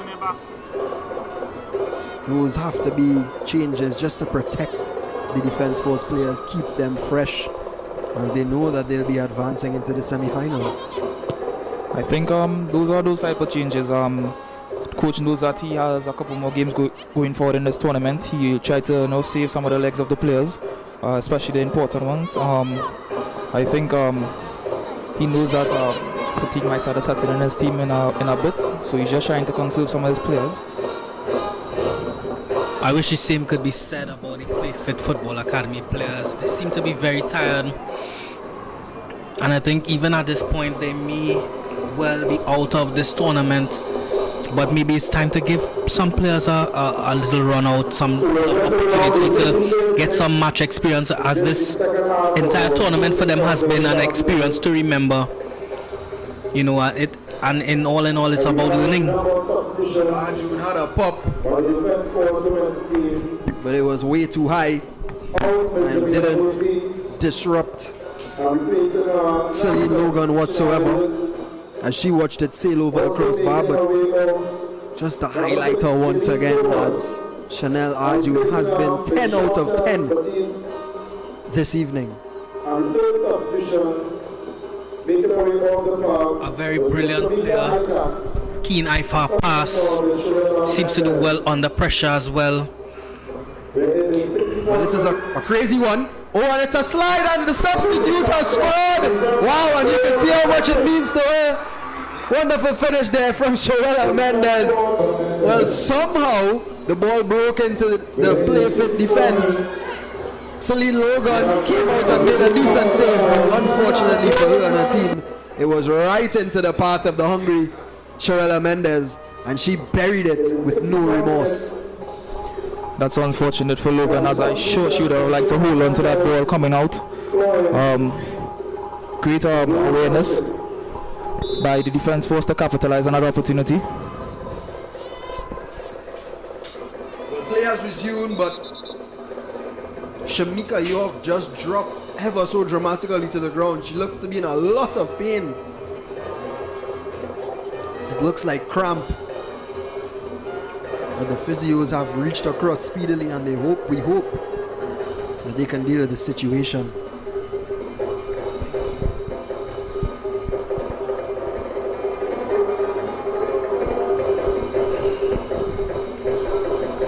Well, that goal from Sharella Mendez is Defense Force's 6th, the 8th of the tournament. And a really dominant display from the tournament hosts tonight, and surely they're going to go into those semi-finals flying high with confidence. They have so much quality all over the pitch to bring on a substitution, and I believe that might have been Mendez's first touch. And she scored a goal. Not often does that happen. Of Gender and Child Affairs, the Ministry of Youth Development and National Service, and of course the Ministry of National Security. Well, stretcher is coming out for Shamika York. It's the end of her afternoon. Unfortunately, that's the second player we've seen leave the pitch tonight through injury. The first being Playfit's starting keeper, Shamika Rolassel. The reason why Celine Logan is on the pitch. But the 3Ws Cup, Joshua and Renee, has impressed. We've seen some real moments of brilliance. I'm sure you have to agree with me. Yeah, I agree with you there, Leo. There's a lot of quality on the pitch from all teams. Despite the score lines of some of the games, a lot of quality, a lot of aggressive play as well, which is good. So the future is bright for women football going forward. I have to agree with you there, Joshua. I think it's been a really good tournament so far. we've seen the likes of some very good, very good players who can even make it further than simply this tournament or even playing locally. We can expect a lot more going forward, and this is not something that players should feel bad about. And in reference to the Play Fit Football Academy, this is just the first time they've probably been in a competition like this, and I think going forward they should keep their heads high and know that this is all a learning experience, and for all players game experience is so important, and it's why a lot of players don't really make it as far as they would like to, but it's important to capitalize on all your opportunities, and we have to commend the Play Fit Football Academy for taking this opportunity to even field 11 players to come out and learn more about the game. Couldn't have said it better myself. Well, Chanel Arjun definitely was pleased with the tournament being put on. In an interview prior to this match, she mentioned that there aren't many of these opportunities for women football in Trinidad and Tobago, so she said that they have to make the most of it, and boy, has she made the most of it so far in this tournament. You have to think that they are the favorites to win this title. Indeed, they are the most talented squad thus far. I think they take their chances, they string together passes. I think they are very clinical in front of the post, as well as very determined to execute as they come on the field. Absolutely, Mendez weaving and bobbing through the Play Fit defense, and a strike comes in. Oh, I'll tell you what, if she had played the pass weighted, that could have been a moment of brilliance from the two substitutes. And Shania Lewis there with the strike, but it was well wide of Celine Logan's goal post. And we are seeing some more substitutions from the defense force, and it is Chanel Arjun who makes way. A really excellent performance from her tonight, a captain's performance, it must be said.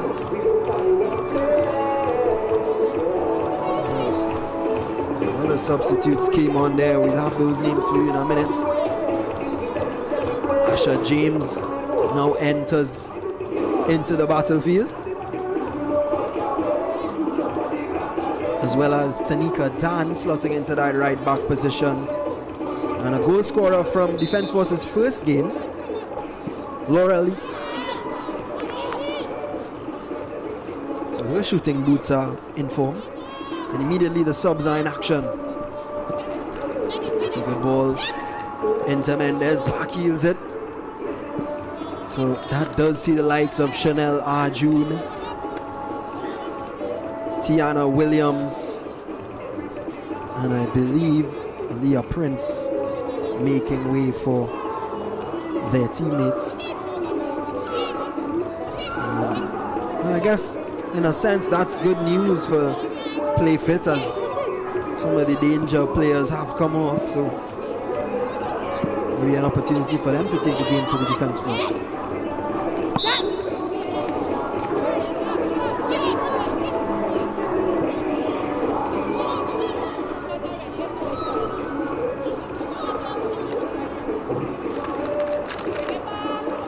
So just as we report in the 70th minute, we had a number of substitutions by the defense force. Also to notify you that in that wave of substitutes that just entered, Latifa Akshaw, number 15 for Defence Force, is also on the pitch in the midfield for the ladies in blue. But here's Play Fit with Sandy. Decent looking ball, but again, nowhere close to Chanel Jordan. Coming on, number 8, Asha James. And the fourth substitution, making her way off the field, number 21, Shamika York. And coming on, number 24, Tanika Dan.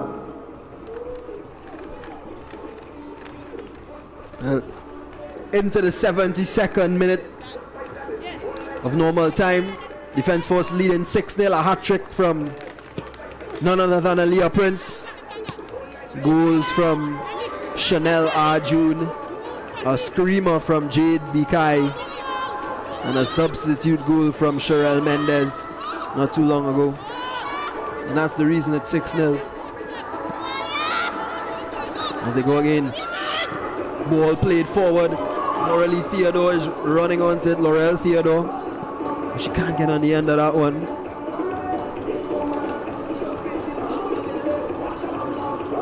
And it's a throw for the defense force. Here's Bikai. Won nicely there by Hackshaw. Decent play, but eventually Belfont there in the back, battling as she has been doing all tournament long.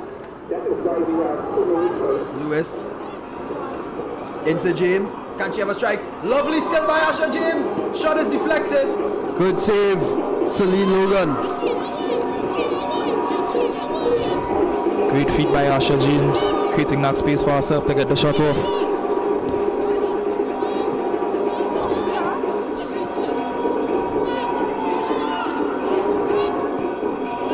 Even at this late stage and the score that it is, defense force still pressing on. The substitutes have the hunger. It's the mentality of the defense force unit, the defense force family. Bikai launches it up into James, who controls it nicely and holds on to it nicely as well, but eventually loses possession to Belfort. Of course, we do have a double header for you. Second game tonight. It's Club Sando. So we saw one team from South in Playfit Point Fortin. And we'll see the girls from San Fernando, that Club Sando outfit, and they'll take on the girls from Porto, Spain, QPCC, later on. A must-win game for QPCC after losing 5-1 on Sunday to Trinidad and Tobago's high-performance team, but Club Sando flying high in that group with a 4-0 win over the national team, as Playfit have made a substitution themselves, and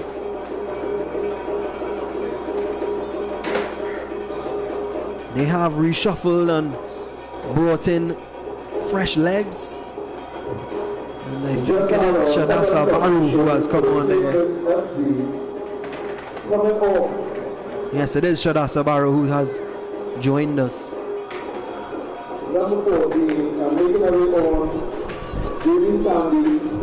Here's Mendez looking for another goal off the bench. She dances well and gets in across, but it's well blocked there from Tamia Sinclair. Yes, gentlemen, so we have a North versus South derby coming up next, as this one is as well, but a little more clear cut. We know how heated those get in the secondary school football league. Those are some of the best games. Absolutely, we definitely in for a treat. 7 p.m. kickoff right here on Joint Services Network. Stay tuned. As Asha James, well, I was about to say she swung it in, but she actually swung it out behind the goal. Did start the last game, did Asha James, and is a neat player. I don't think that corner defines her as a player. She really is brilliant. Here she is on the ball. And to remind you, of course, the Interception podcast. Rennie Best, Joshua Fletcher, and even myself, Liu Chin, part of that podcast. If you are a lover of football locally, banter, footballing news, interviews, you name it. Check out the Interception podcast on Instagram, TikTok, and YouTube.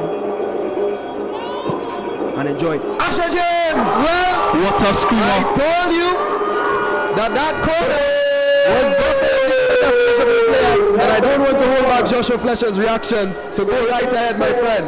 That was a screamer! Brilliant shot! Made me rise off of my chair. Great shot to wake up the crowd. Here's the Crawford Stadium here. Well, again, I don't think many keepers in world football would have been able to save that. What a well taken strike shows that she's a very brave player, believes in her abilities, and very confident, I must say. Well, it's no coincidence that as soon as we mentioned the Interception podcast, Asha James with a wonderful strike, it's the synchronicity of quality, and Asha James has absolutely lit up the Hazy Crawford Stadium, literally. As the sun sets here in Port of Spain, she keeps the light burning. Well, it's only right for the defense force to take those types of shots, as play fit is allowing defense force to have a lot of time on the ball to pick a pass or take those types of shots. As I said, they need to close down those players, else there will be more coming. Well, they're still looking for more. The defense force, it's 7-0. So they've matched the Grenadians against Playfit. Mendes really has looked out live wire since coming on.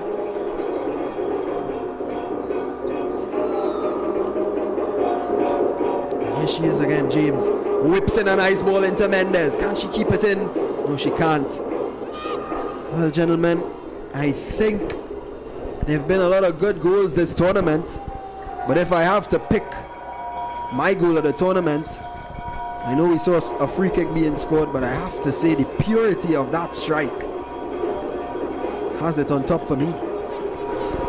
I have to agree with you there, Leo. I think Playfit Football Academy should count their blessings, because if Asha James was on just a bit earlier, they might have conceded a lot more. Well, it was definitely a missile into the Playfit goal. 7-0 unfortunately for Playfit. That's their 14th goal they've conceded for the tournament, and it could be more, but all credit to them. They have shown a good performance today. They really have bounced back from yesterday, despite the score lines being the same. If you did watch the game, you would have seen a lot of improvements, but that ball is played over, and this could be it. And good goalkeeping, excellent goalkeeping by Celine Logan there, because Hackshaw was in. But it's all defense force right now. All defense force. That one played out wide. Here's Mendes. Slips it in. Nice ball. Hint of offside. Referee keeps a flag down. Oh, it's an excellent save from Logan, because that might have crept into the far post. It's Laurel Theodore looking for a second goal of the tournament, but Celine Logan was equal to it, and she pushes it out for a defense force corner. Great hands by Logan. Great reflexes, quick to get down and get her hand to that ball to push it out for the corner. We have to commend the keeper there. She did really well. I mean, she came in to replace her other keeper, but she's done well so far. I mean, conceding a lot of goals might look bad, but on an individual level, she's been brilliant.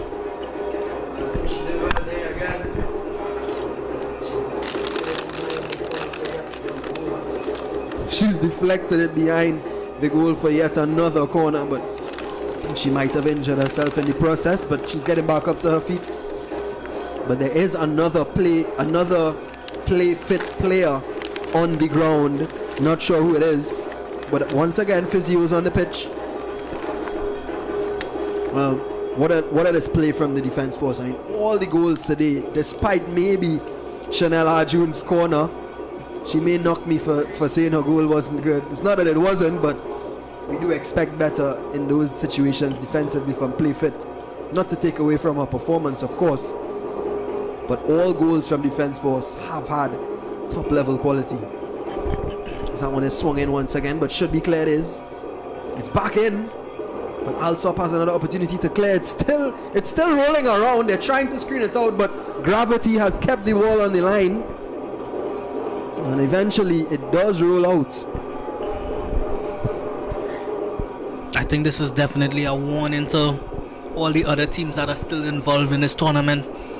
Defense force is really a scary team, a force to be reckoned with, especially on their day with the quality that they have in individual players, but also as a unit.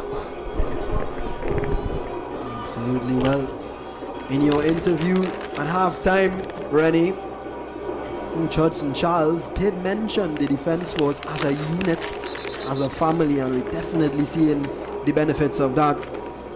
Coach Devin Elcock, he'll know Coach Hudson Charles very well as they work on the same technical team for the men's team. Of course, Devin Elcock, the head coach of the women's team, and what a brilliant job he's doing with them, as we could clearly see.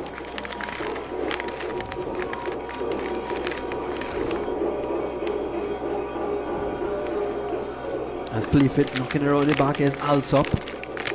Decent ball into the midfield. Sandy tries to turn, but she's well tackled. Scott eventually emerges with the ball, and still, it's good play here. Can she go all the way? She decides to give it to Hackshaw. Mendez.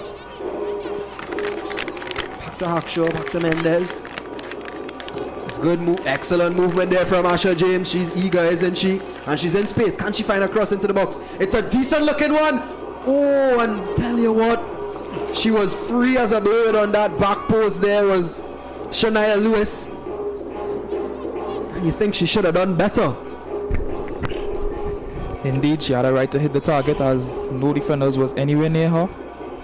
She had a free attempt, have to put away those. Well, the missed opportunity, it didn't reflect much, or didn't reflect as well as the pass. A brilliant run from Asha James. I think scoring would have just made it a little bit better. She's been a live wire since coming on.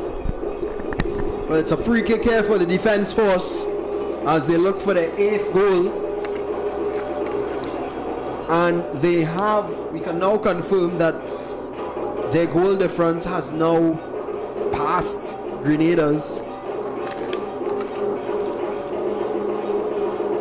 Well, it did a while ago, but we are now making mention of it.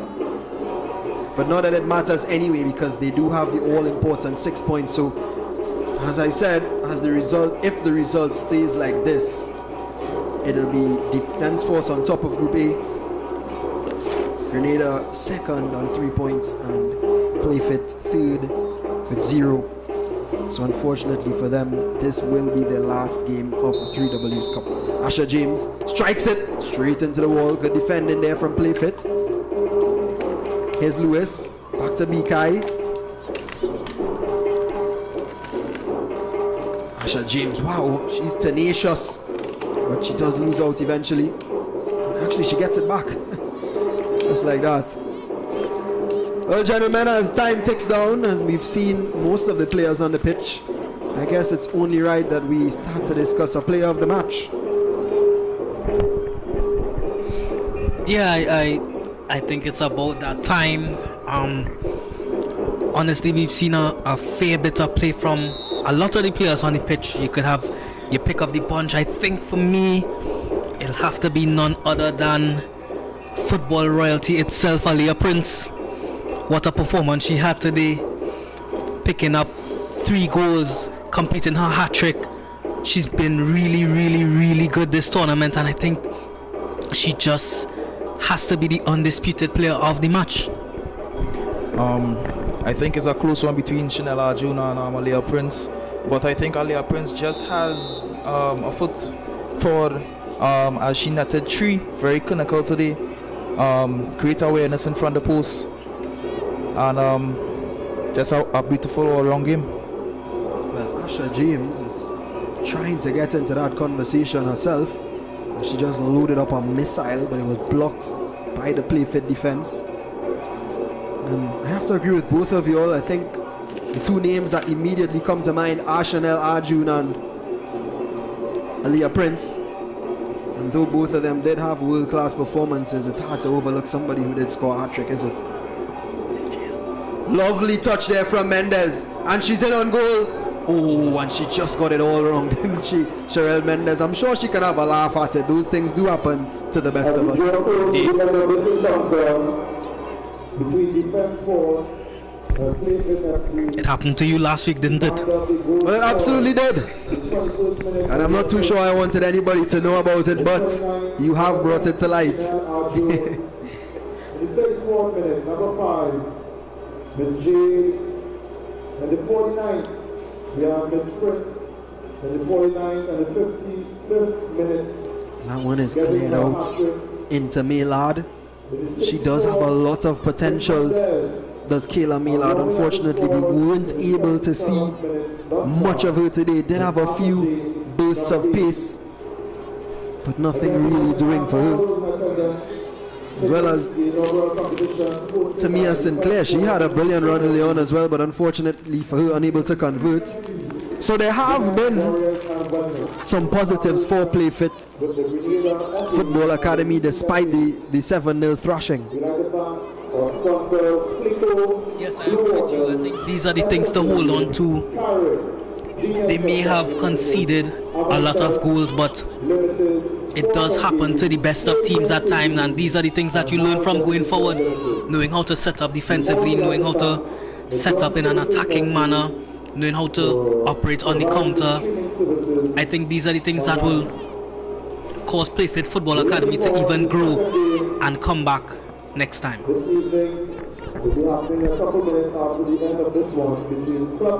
Well, we are streaming live from Joint Services Network, official broadcaster of the 3Ws Cup, hosted by the Defence Force in collaboration, of course, with the Grenadian Football Association. Lovely tournament, lovely atmosphere, lovely initiative as well, topped off by a lovely goal by Asha James.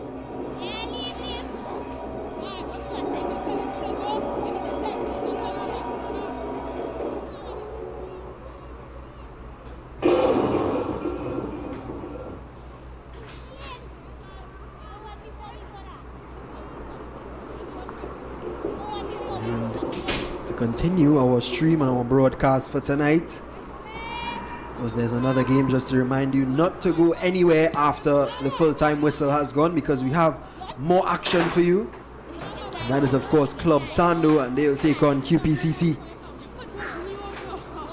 in the final group stage match of the tournament, as Mendes gets in behind. Ball goes out for a goal kick, and well, Playfit are making some substitutions very late on. Janelle Pereira,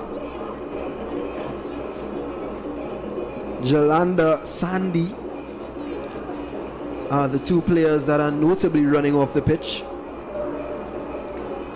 and it is Maillard actually who's exited on this near side here. So 3 players to come on for Playfit Football Academy.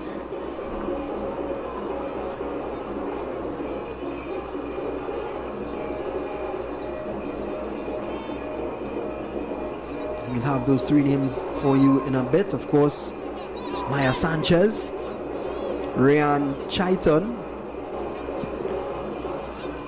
and Karen Alsop.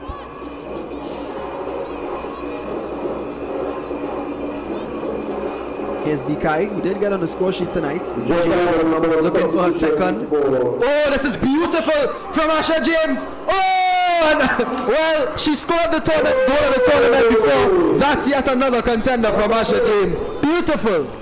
Well, we're well into the 90th minute, and I'm pretty sure we'll have a bit of extra time, but it seems that Asha James wants to get a hat-trick as well. That was a run. Beautiful run. Great feet. Great presence on the ball. And a lovely finish. It was so clean and smooth and just looked so easy on the eye from Asha James. Well, I'll tell you what, gentlemen, she wears number 8, and that is Defence Force's 8th goal of tonight, the 10th of the tournament. So not bad at all from the ladies in blue. Number 11,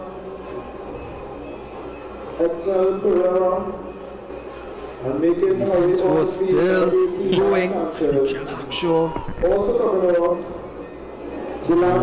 Sherelle Mendes wasn't too pleased with that one. We are into added time here. Defence Force have truly, really and truly asserted their dominance in their own tournament here tonight, backing up their victory over the Grenadians on Saturday with an impressive 8-0 victory here over Playfit Football Academy.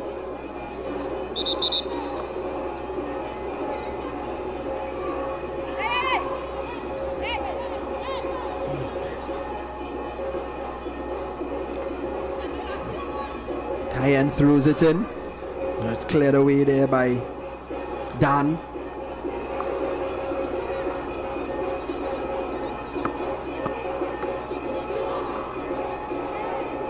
Any minute now, the whistle should go. And thought that was the final whistle, but it was actually a foul there.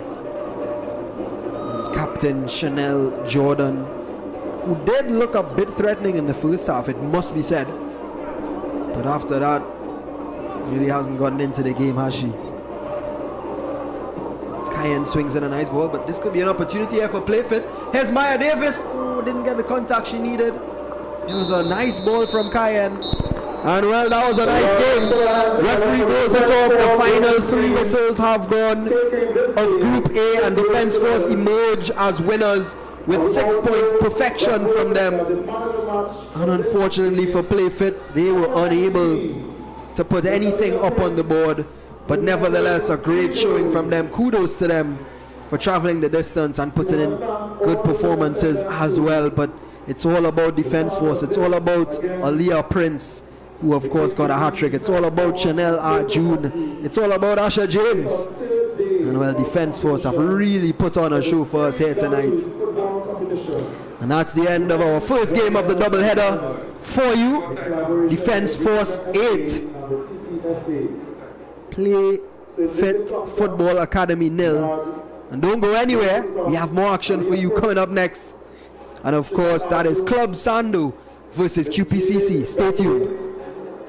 Sugar Mendes, and rounding up a double in the end is Asha James. Again, congratulations to number 19, is Aaliyah Prince, on being awarded the man of the match.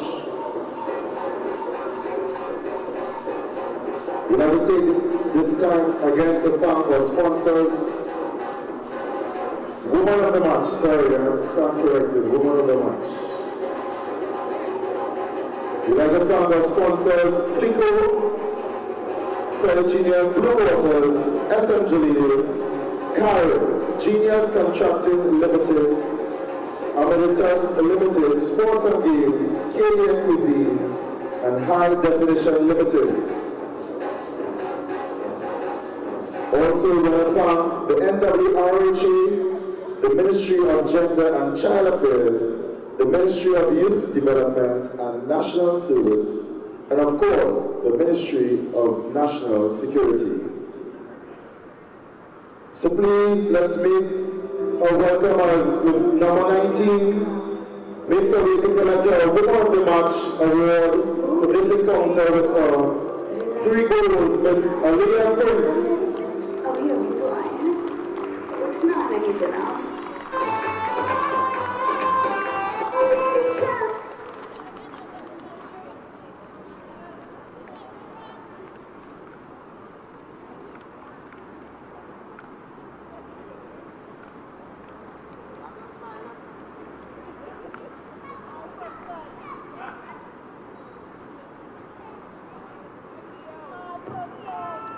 Congratulations, Ms. Prince, on a wonderful game.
She ain't nothing easy.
boom.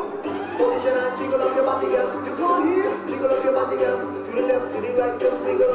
Oh, it's a hot great mustache, jizzle. You put it on you, in a waist. Love girl back up, waist.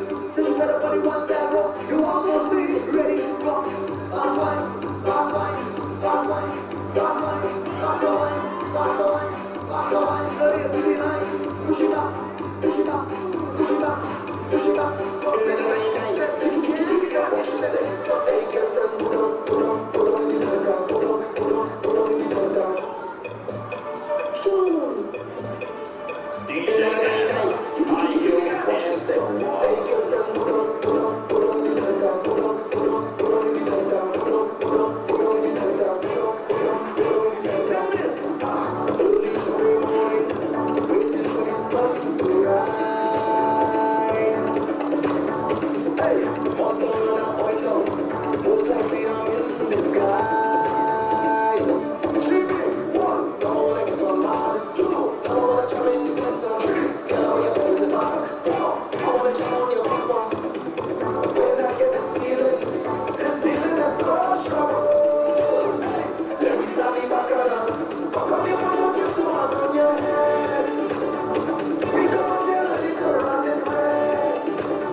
As we are about to begin the second game of this doubleheader,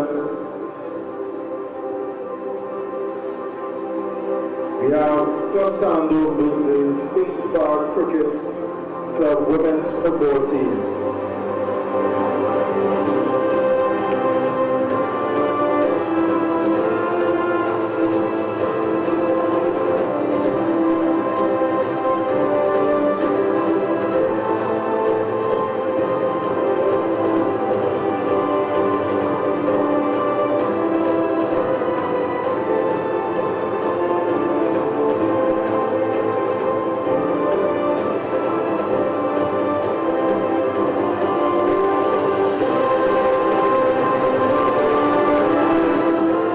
Well, as the music rings around the Hazley Crawford Stadium, we get ready for our second encounter of tonight's doubleheader of the 3Ws Cup. And it is a Group B clash, the final game of the group stage between Club Sando and QPCC. Club Sando, of course, leading Group B with a 4-0 victory over Trinidad and Tobago's high-performance team, QPCC, losing 5-1 on Sunday to the Trinidad and Tobago national team, well, the high-performance team, that is. So it's a must-win for them, while Club Sando will look to keep the momentum up and finish on top of Group B. We just saw Defence Force absolutely demolishing Playfit Football Academy, 8-0 hat-trick from none other than Aaliyah Prince. That has seen them finish on top of Group A, and they will play the second place finisher of Group B. Grenada, of course, finishing second in that group, and they will take on first place of Group B.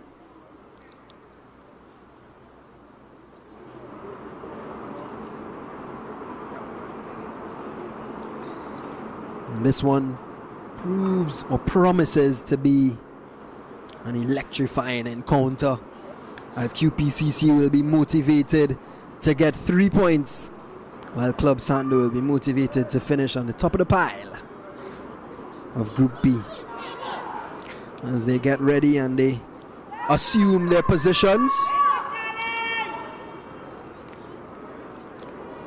And of course, I am Liu Chen, and I'm joined in commentary by none other than the man himself, Joshua Fletcher, and the other man himself, Rennie Best of the Interception Podcast. Always a pleasure to be in the commentary box with you guys. Well, it's lovely to share this space with you as well. Well, I was just about to say there was a dead silence. No. The feeling is mutual. I think we have a lot to look forward to today in terms of this game. Hopefully QPCC have got that first game jitters out. We know Club Sando is a very good team technically and a very well-knit team together. I think this will be a very balanced game. Well, they're off, and it's Club Sando who gets things underway. Kerry Myers, of course, the goalkeeper for Club Sando, did have a great showing in the game against the High Performance team, rather. Is Mongal Singh. She starts today for QPCC, came off the bench in the last game. So Coach Derek Johnson saw something special in her, and she's now leading the line for QPCC women. Of course, QPCC standing for Queen's Park Cricket Club, and it is their football team, and well, an institution with a lot of history here in Trinidad and Tobago, based in Woodbrook, Trinidad and Tobago.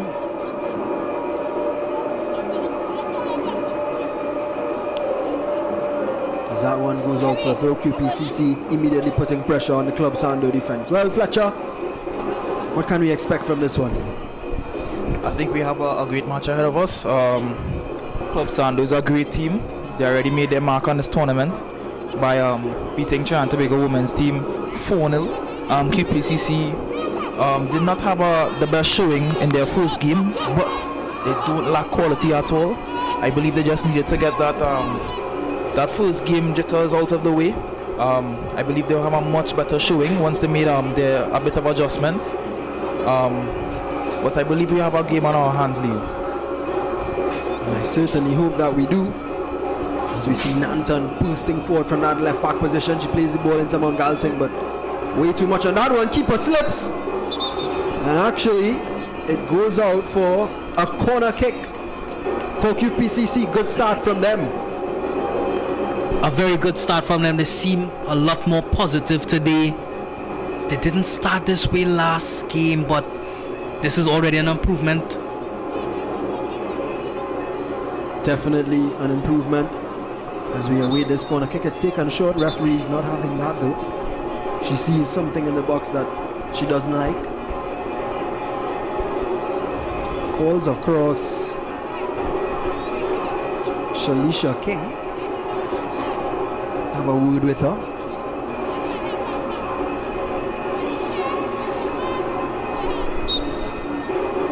And we can finally have action.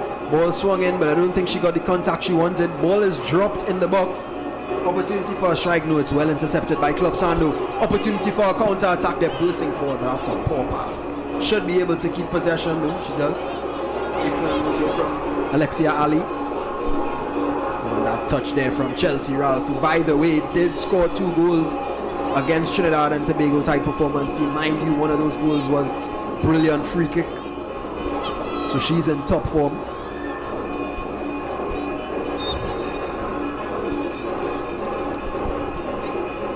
And just a glimpse there of the counter-attacking ability of Club Sando. Alexia Ali was bursting down that left-hand side, and if the ball had been a little better and in front of her, could have been danger for Queen's Park Cricket Club.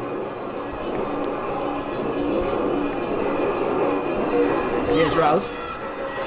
She drives forward at the QPCC defense, causing all sorts of problems. Gets a shot away, but that was an easy one for Kamika Forbes at the near post.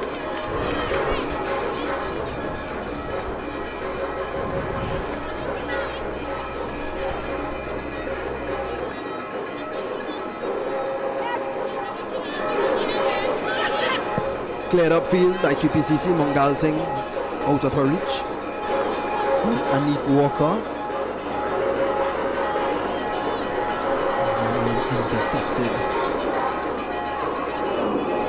Club Sando can emerge with it right back into QPCC possession. It's a decent ball there from Mongal Singh. Prescott was continuing her run, but Ali tackled well.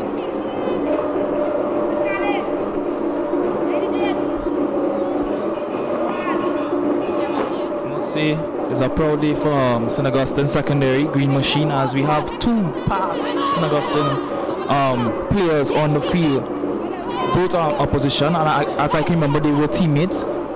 Chelsea Ralph and Shalisha King. Great to see them on the pitch. Not sharing the same team, but you know, always great to see them again. It's always good to see players who did play secondary school football playing at a high level as well. So many times we see talented young footballers. So many times we see talented young footballers after secondary school. There's really nothing for them. And their talent usually goes to the wayside. So brilliant to see the likes of Chelsea Ralph and Shalisha King playing at such a high level here in Trinidad and Tobago.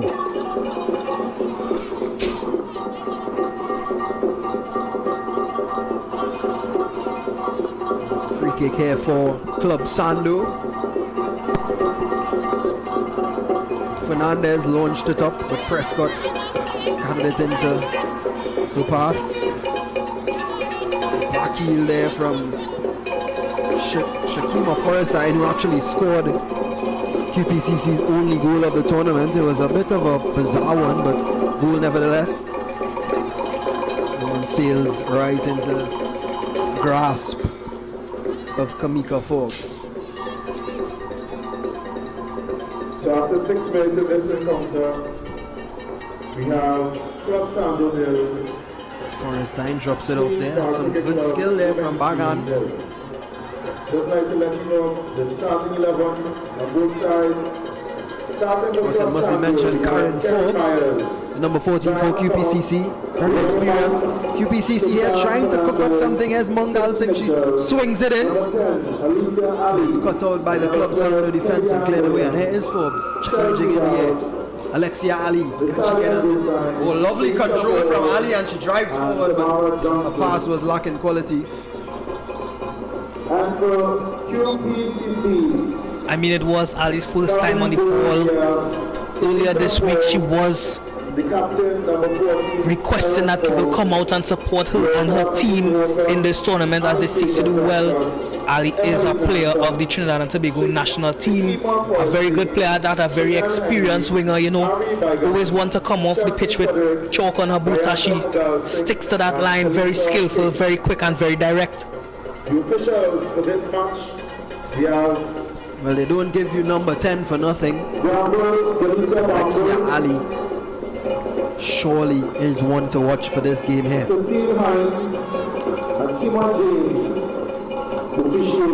one is moved up the field, but it's a foul. The officiating team, Cecile Hines, Akila James, and none other than Sean Gonzalez on this near side, former Trinity College student.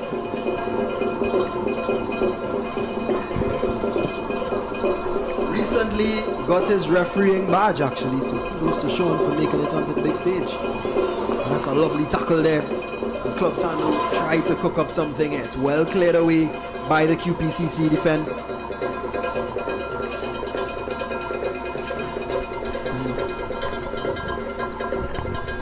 Of course, there was an injury last game to Anushka Villarreal, but she is on the team list for today, so we may see her in action. Nice play there from Walker with the ball just in space, and look at the pace of Ali tracking back already. Great work by Ali, doing her defensive duties. If that's the way she runs back, I would hate to see how she runs forward. If I was a QPCC defender, she might cause all sorts of problems for them. Prescott definitely has her work cut out for her today. Has to stay on her toes if she's going to try and suppress the brilliance of Alexia Ali. But she is competent is Prescott. Anastasia Prescott. As Club Sando once again boosting down the right flank, cutting inside. It's good play, good positive play from Club Sando early on. This is nice. Strike comes in, but the contact wasn't there. from Natalia Bosain.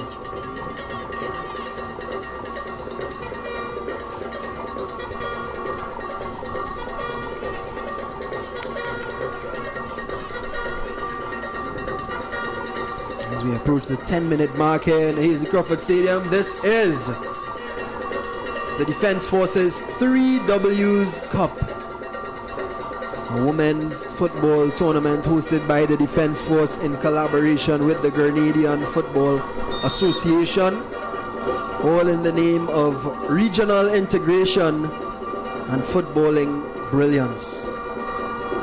And we really have been entertained since Saturday and will continue to be entertained throughout the course of the week and as the tournament progresses, as we close out the group stages and get to the really interesting part, which is the semi-finals and the finals later on this week. Streaming right here on, of course, Joint Services Network, as Anik Walker takes possession into her feet here. Ball stolen away from Bagan. Ali tries to switch play, but gives it away possession. Mangal Singh was beaten by the bounce of the ball. Lovely skill. And this could be problems here for QPCC because Club Sando are in. Ralph, excellent defending from Forbes. Oh, but Ralph works hard, and whoa, well, I thought that was a clean tackle from Ralph actually. Maybe the follow through just swayed the mind of the referee.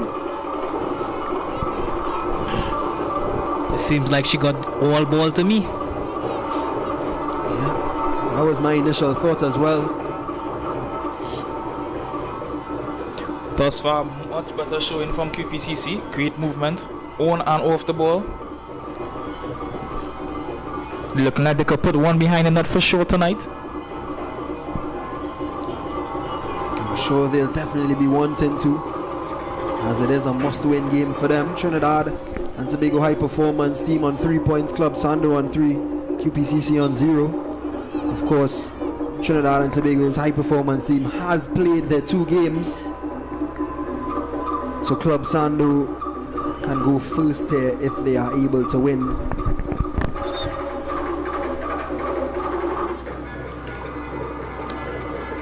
With 6 points, and they do have a free kick here to Club Sando. An opportunity to get a ball into the box, but there's an injury here to one of the Club Sando players. The physio is on the pitch.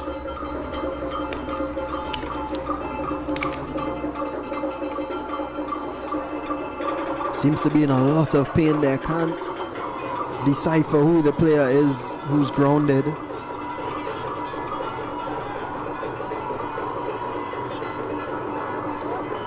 Very early on, once again, gentlemen, we see players getting injured. This time it's Kellyanne Williams of Club Sando. It does seem to be the common trend during this tournament. But in all fairness, all the players are playing very well physically. So I'm just not too sure if players aren't getting enough recovery time to be able to cope with the fast pace of these games. Ball played out wide. It looks like a training ground routine from Club Sando. Could be problems for QPCC. Decent strike there. Decent move from Club Sando. It was slick, but not rewarding, as Kamika Forbes wrapped that one into her grasp. Walker keeps it in nicely, but she kept it in for the wrong teammate, or the wrong player rather, and it's a throw in here for Club Sando.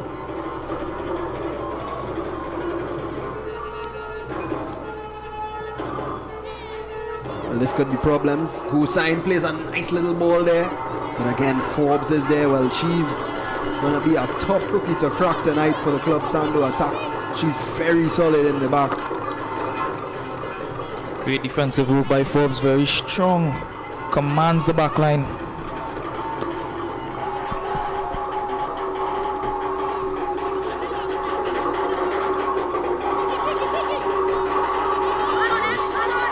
Throw in there, not a foul throw. So that made it good. We've seen a couple of foul throws in this tournament already. That one hooked over, but Forbes is under it, and you expect her to deal with those all day long. Mangal Singh knocks it down. QPCC battling for possession, but Club Sando emerge with it. As that one is played out to Ali. Ooh, decent skill. Was she fouled? No, she wasn't. But she's still persistent, still fighting down the ball. Alexia Ali. Very similar to Leah Prince, gentlemen. Small in size. But that doesn't seem to keep them back at all.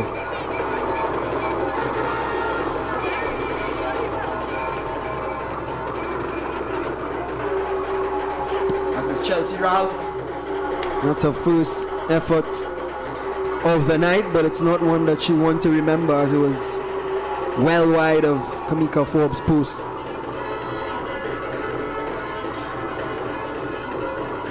We know she has quality in those boots.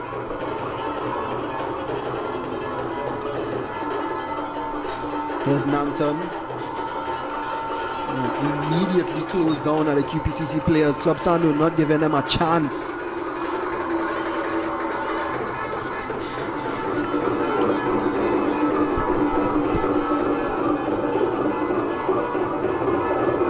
It's a free kick here for QPCC, which Forbes will go across the take.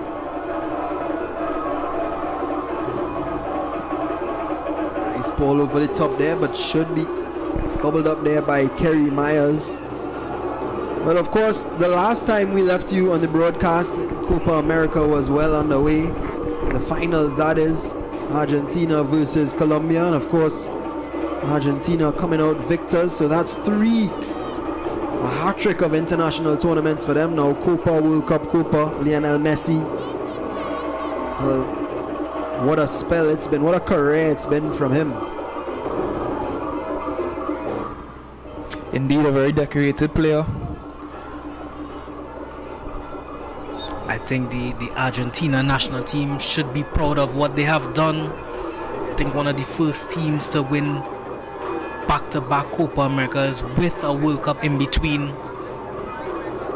They've really performed very well on the international level in these very big competitions.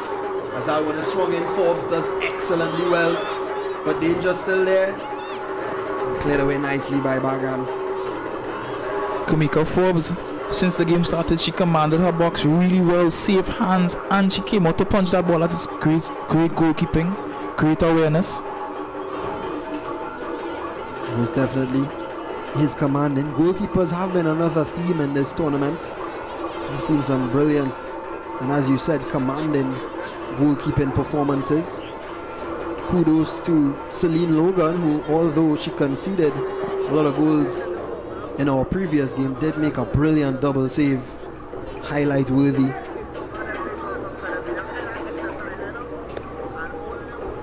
And this game really yet to pick up in pace. Both teams still feeling it out a bit. Club Sando, I must say, do look the more polished, but QPCC have been a worthy opponent as well. I'm going to scoop forward for Prescott, but should be dealt with there by Club Sando. Oh, and it's a gift. And Prescott still has the ball. No foul from called by the referee. And Club Sando have a chance here to attack, but that's good tracking back from Shamika Forrestine, showing the defensive side of her game, something we love to see from wing players. Here's Mangal Singh. Couldn't find the pass there into Walker.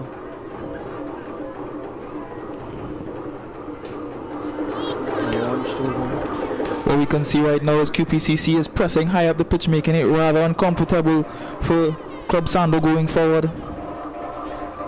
That was something that was a bit difficult in their first game to do. Well, it's actually amazing how much body language can tell the story of a player.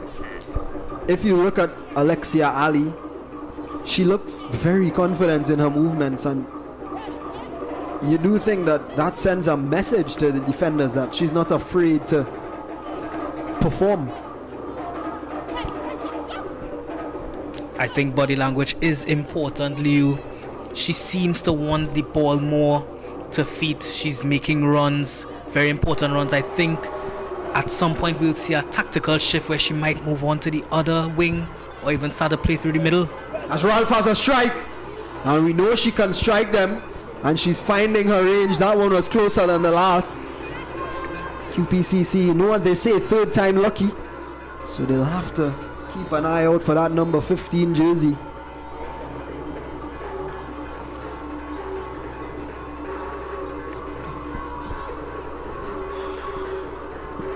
They launch it upfield once again, do QPCC. Shamika Forrestine uses her body well, but can't keep the ball in play.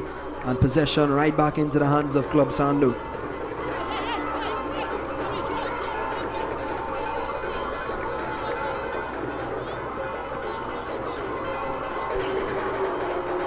Well, we are in the Hazley Crawford Stadium, not too far away from the famous movie town, and it is Tuesday, so if you do want to get a discounted film, feel free to take a walk across the road if you are in the Hazley Crawford Stadium after this game, of course, that is. Don't want to miss any of the 3W's action, which is free actually. So better entertainment for a lower price. I call that a bargain.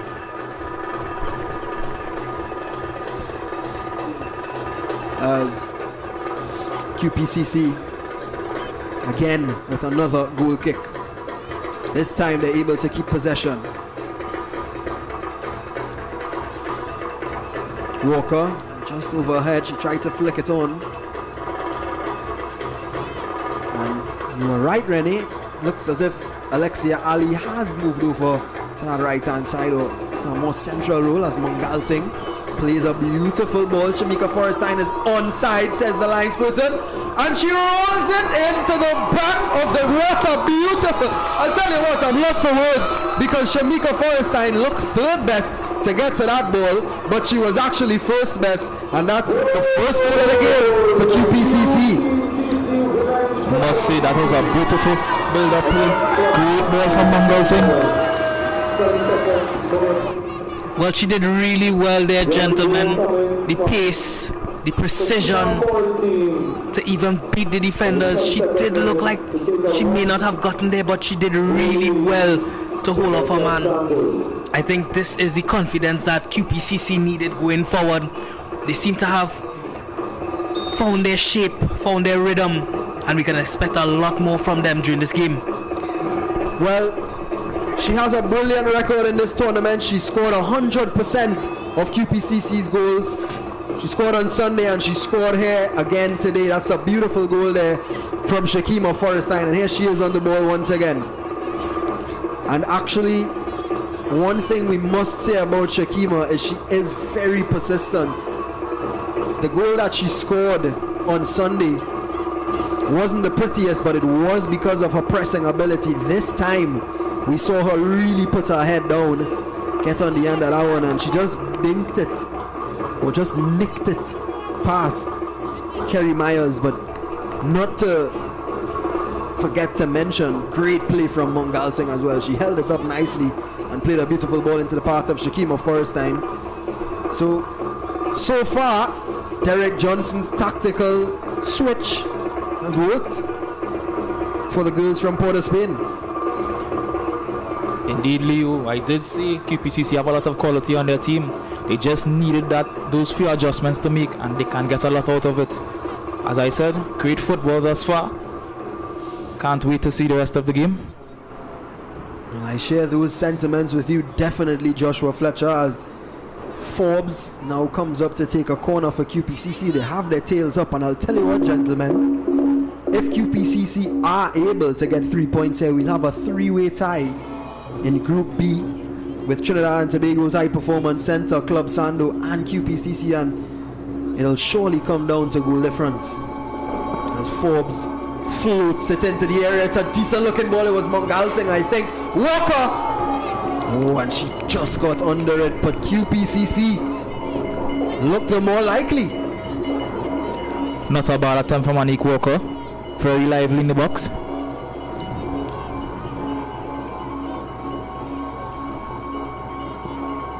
It's a Good kick, but into QPCC territory as Nanton just heads it out. Alexia Ali has joined us back on the left wing.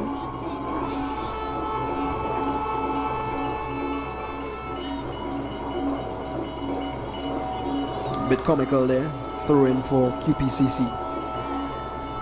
And 25 minutes gone, 1-0. Shakima Forrestine with a excellent finish. But Club Sando, we know the quality that they have, and they'll surely be looking to get a goal before, or in this first half rather. Here's Ralph, she drops it off nicely for goal sign. This is a good spell of possession here for Club Sando. There's space here, decides not to, that was well wayward from Rennie Mike.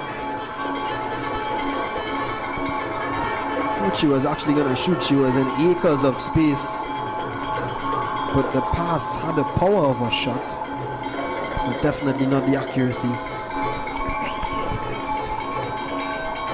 Quite unlike her namesake, if I do say so myself. I might have shot from there. Well, it seems to be a tournament of Rennies. Coaches, players, and even commentators.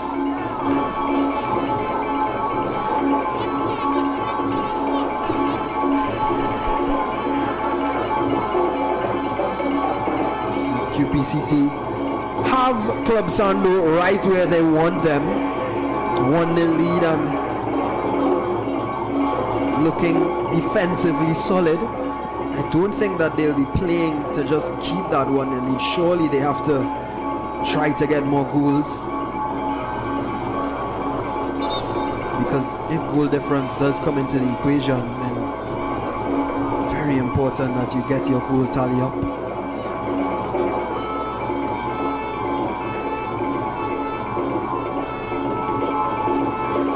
Club Sando restarting possession once again. One goes out.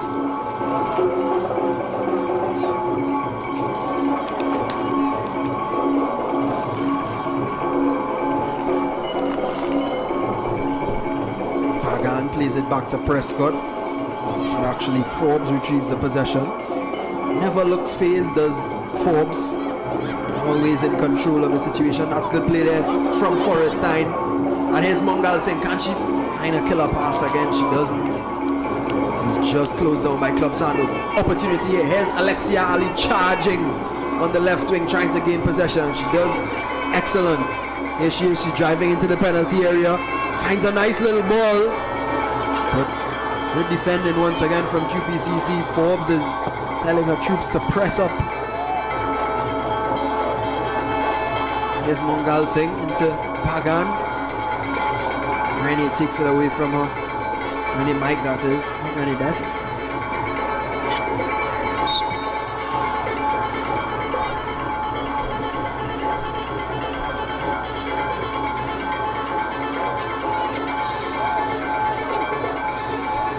But it is a free kick here for Club Sando, to be taken by Cyan Fernandez.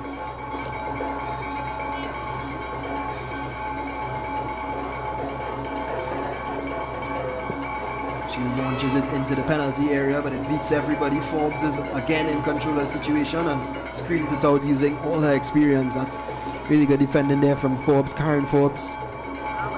That is, was Kamika Forbes also in the post for QPCC.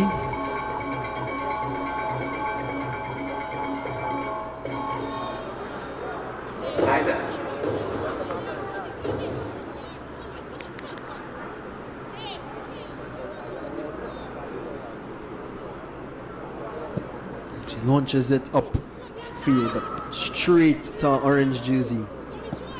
Ball played through Alexia Ali. Does she have the pace to reach that one? She's working very hard, tries, but her efforts were in vain. A bit much on that pass though from Chrissy Mitchell. I must commend the effort of Ali. She does not give up easily. She goes down straight to the wire. And you do think, Joshua, that that's the difference between quality of players, or the difference in quality of players, the mindset and the ability to work hard and make decisions in pressure moments. I do. There's also a difference between winning and losing. You know, we want those players who are willing to go the extra mile.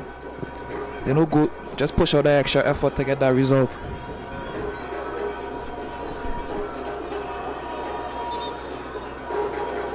Well, as it stands, Club Sando are trailing 1-0 to QPCC. They were the favourites coming into this match with Club Sando, but they have been shocked so far. Lots of time still left in this one, and 1-0 is a slender lead. The QPCC have been performing well for the 30 minutes thus far. Here's Ali. Can she be the bright spark for Club Sando? She gives it away to Walker. QPCC can't hold on to possession. Ball played wide nicely there by Gosain. And again, but that one surely, a lot of weight on that pass from Mike.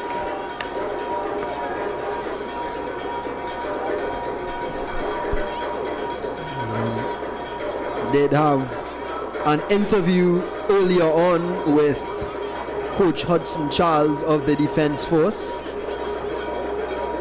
Rennie Best did, and he's well pleased with this tournament. Glad to see the ladies getting a run out, and being the head coach of the men's Defence Force team, he's even more impressed with the women's Defence Force team, as he sees that they share some of the values and performances that the men's team did. Of course, they were successful in the First Citizens Cup 2024, defeating AC Port of Spain, and that's a foul there on Natalia Gosain, and a free kick in a dangerous area. Of course, who's going to get the ball first? Chelsea Ralph.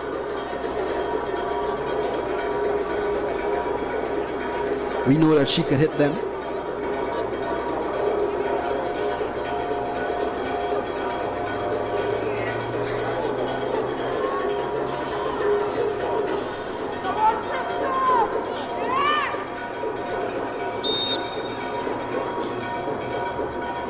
Here's Ralph, strikes it, no, this time she doesn't get the contact that she wants, but as Joshua Fletcher mentioned, is a St. Augustine As we just entered secondary school alumni,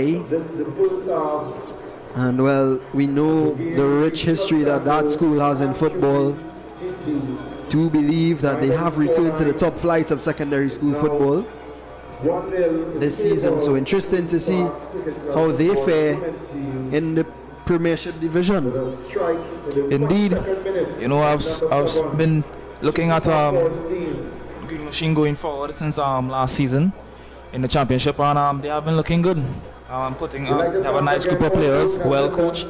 I think they have a great run at this SSFL campaign going forward.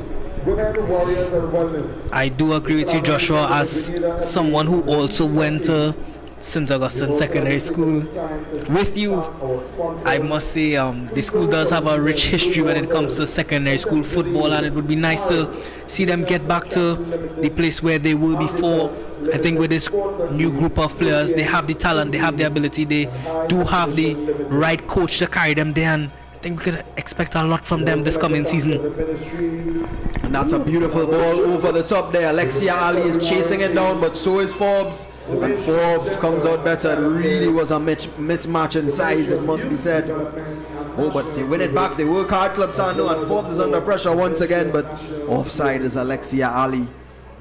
That was a nice, intense battle there between Ali and Forbes. And I do expect to see St. Augustine Secondary doing very well now that they are in the Premiership division, but definitely going to be difficult. The likes of Trinity College East in the East Zone, we know that there's a rivalry between the two schools in the East Zone. I'm really glad to see that being back in secondary school football, as QPCC chasing down the ball with a lovely, brilliant, crunching tackle there from Cyan Fernandez. Cyan Fernandez is a very, very brilliant defender. She does really well, very composed on the ball, not afraid to stick her foot and get in there in the tackles. I believe she also plays for the national team in beach football. A very, very talented player.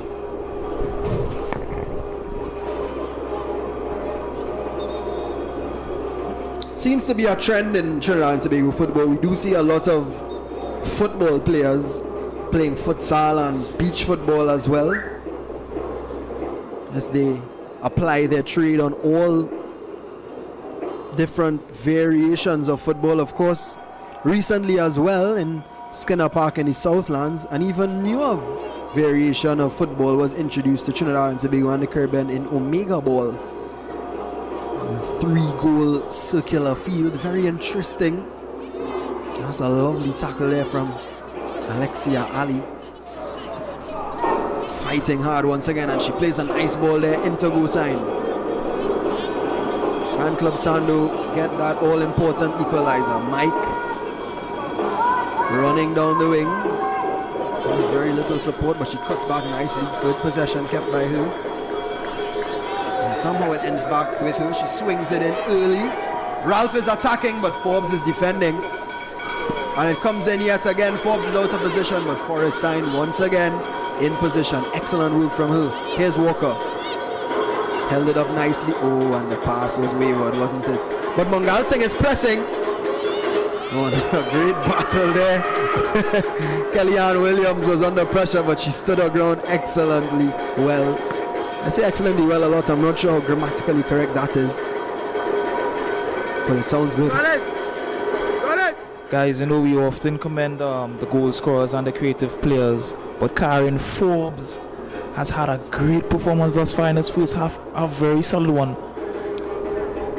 Can't disagree with you there at all, but if I'm being completely honest with you, Joshua, I'm going to have to give my player of the first half to Shakima Forrestine.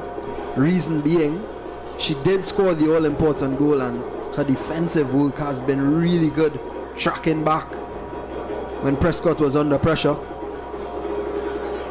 And that one, Chelsea Frederick skying that header and clearing it eventually.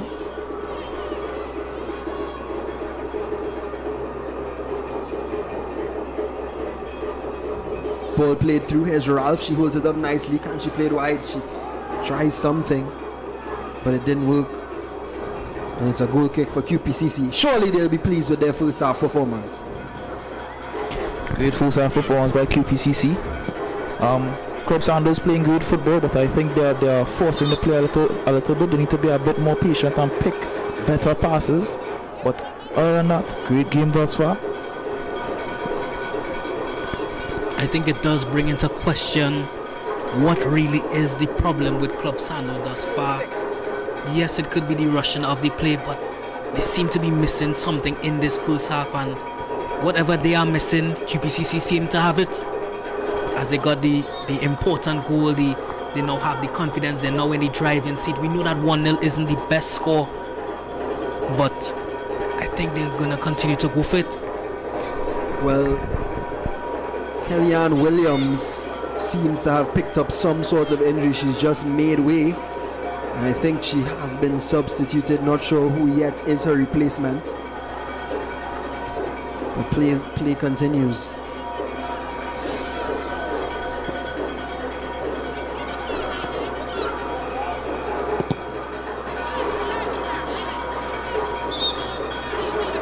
Referee is now signaling the substitute for Club Sando.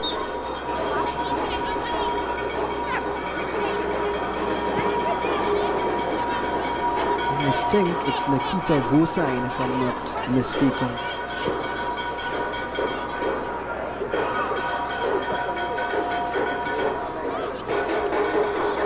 Very talented player is Nikita Gosain. At such a young age as well. So we just had a substitution for Club Sando in the 39th minute. We have coming in number 13. Here's Tamara Johnson for Club Sando. They trail, they need a goal.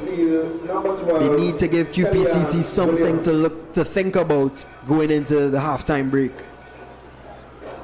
Ball whipped in early towards Ralph, but Forbes is there. Here's Gosain.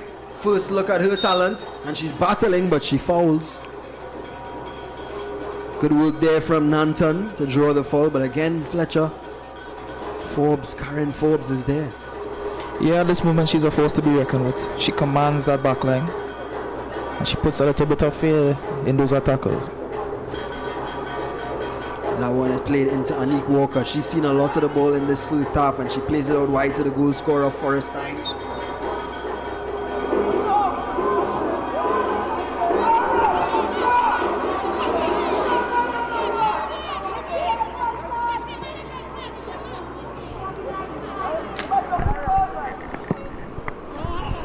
That one is kicked straight out of play. I think it's important to note, guys, that the substitute Nikita Gosain and even Natalia Gosain, they have both played for Pleasantville Secondary School, and they still play for them. They had a very good season last year in the league. I think they scored probably the most amount of goals, actually. One game they scored 28 goals to 0. A very talented squad and a very talented group of players, and now let's see if they put on a show for us here today. Well, Pleasantville were in the finals of the girls intercall against Miracle Ministries, and if I'm not mistaken, Nikita Gosain was on the score sheet.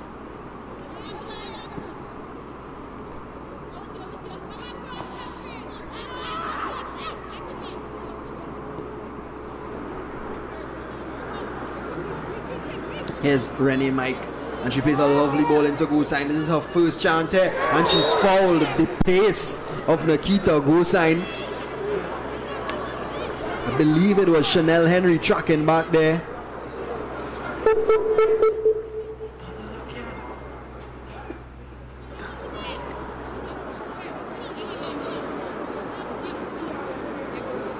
But it's a free kick in a very dangerous area here for Club Sando in the 42nd minute. Can they find the equalizer before the stroke of half time? Chrissy Mitchell is the one standing over it for Club Sando.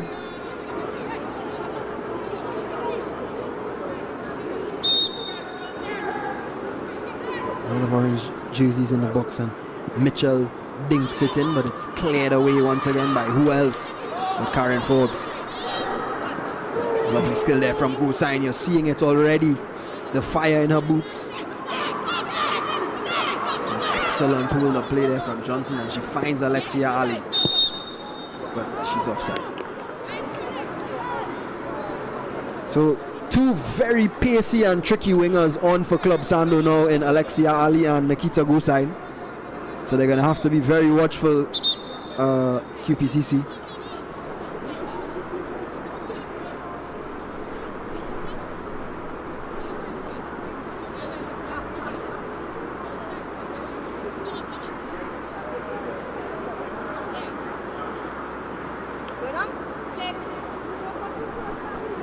As Forbes stands over this free kick for QPCC and looks to launch it forward for them as they maintain their 1-0 lead here against Club Sando in both teams' second group game of this 3Ws Cup. Here's Walker trying to increase their lead for QPCC, but she gives it away straight to Nikita Gosain. Here's a real look of what she can do. She's just dancing through the QPCC midfield, and she finds Renee Mike on the wing. Can she find that ball inside? Well defended by Chelsea Fredericks. Good positioning from her, but she clears it right back to an orange jersey. Ball swung back in. Here's Chelsea Ralph. She controls. Mitchell turns, and she's well tackled once again, but they just can't get them away. Club Sando are really knocking on the door. It's a strike that comes in from Johnson, but that was really optimistic from her.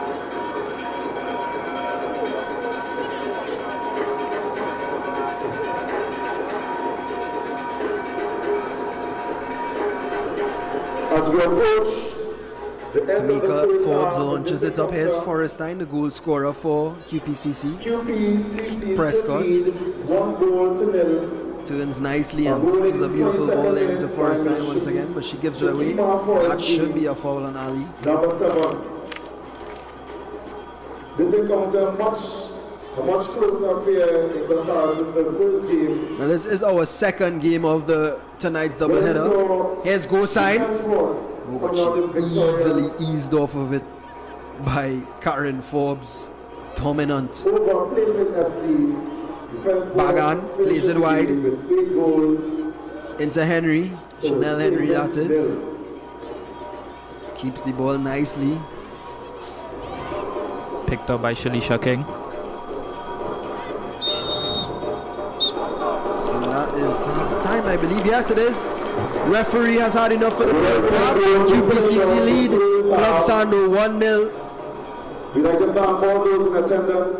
A cheeky little finish from Shakima Forrestine has them in the lead here in their second group game of the tournament, second and final group game. And as things stand, we have a three-way tie in Group B between Trinidad and Tobago's high performance team, Club Sando, and QPCC. At the end of the first half, QPCC 1, Club Sando 0. Essentially, carried Genius Contracting Limited, Arbiters Limited, Sport and Games, KDN Cuisine, and High Definition Limited.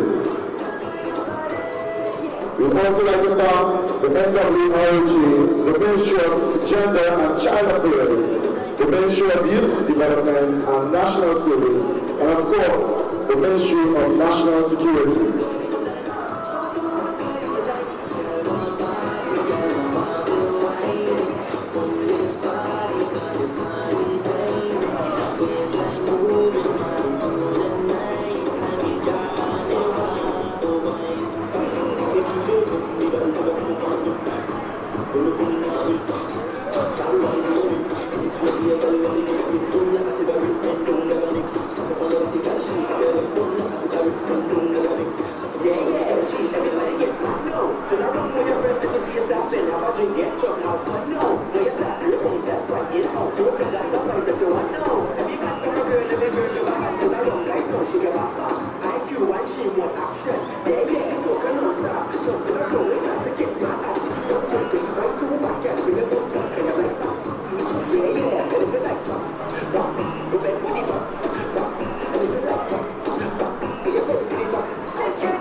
Welcome back to the halftime show for the 3Ws Women's Cup, and we are here joined tonight by John Paul Rochford. So we know you have an upcoming tournament on the CONCACAF. Can you please tell me how is the preparation and the expectations as well for that tournament going thus far? All right. Well, the preparations have recently started. You know, we have a good bit of players in training, some new faces as well. The players from the title-winning season we just had came back on board.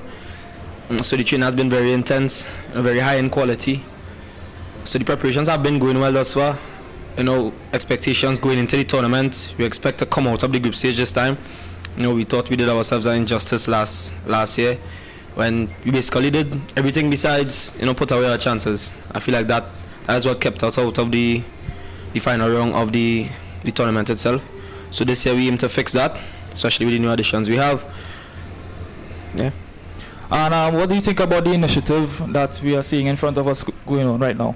Oh, well, I support it 100%. I personally believe that not enough effort, money, support, ambition, anything to do with drive on going forward progress, not enough of that is put into the women's football in Trinidad. So I feel as though this is an excellent opportunity for the females to come out and showcase their talent, especially those who are in national team. Obviously females want to go outside, get contracts. You understand? It's also a vibe and an energy building in the community, in the country itself. Instead of, you know, people only coming out to watch male football, they come out to watch the females as well. So I support it 100%. All right, man. And what's your thoughts on the game so far? Now, well, I'm enjoying it for sure. Some quality players on the field, and some players I won't say I admire watching play, but obviously for females, you know, you would like seeing them play. So the game is good quality thus far. I'd like to see some more goals though, as the first game gave us. But so far the game is good.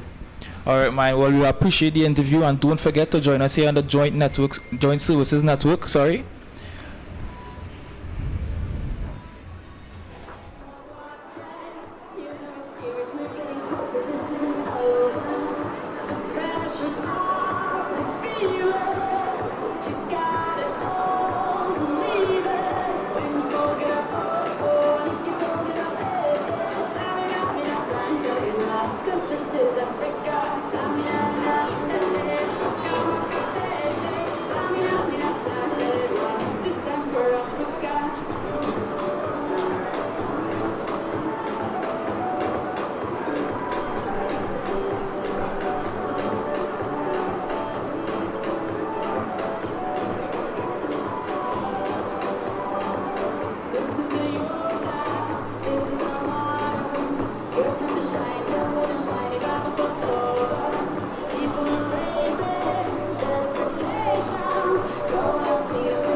Welcome back to the halftime show. We are joined here by Defence Force very own Isaiah Garcia. Now, we know as well that Defence Force is in the upcoming CONCACAF tournament. So how your preparations thus far?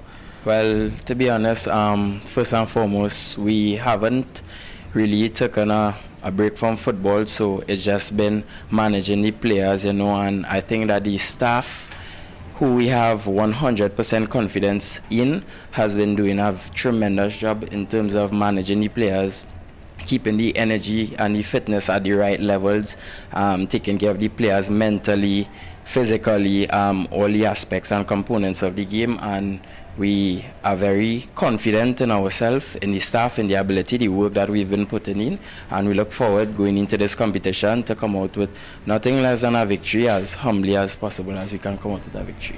All right, lovely, man. And what are your thoughts on the games you've seen thus far?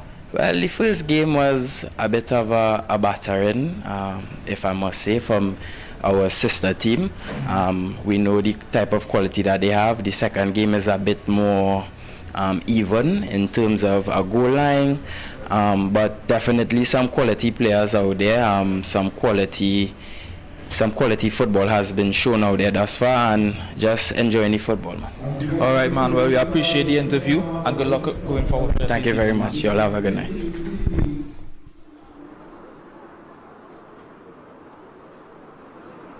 And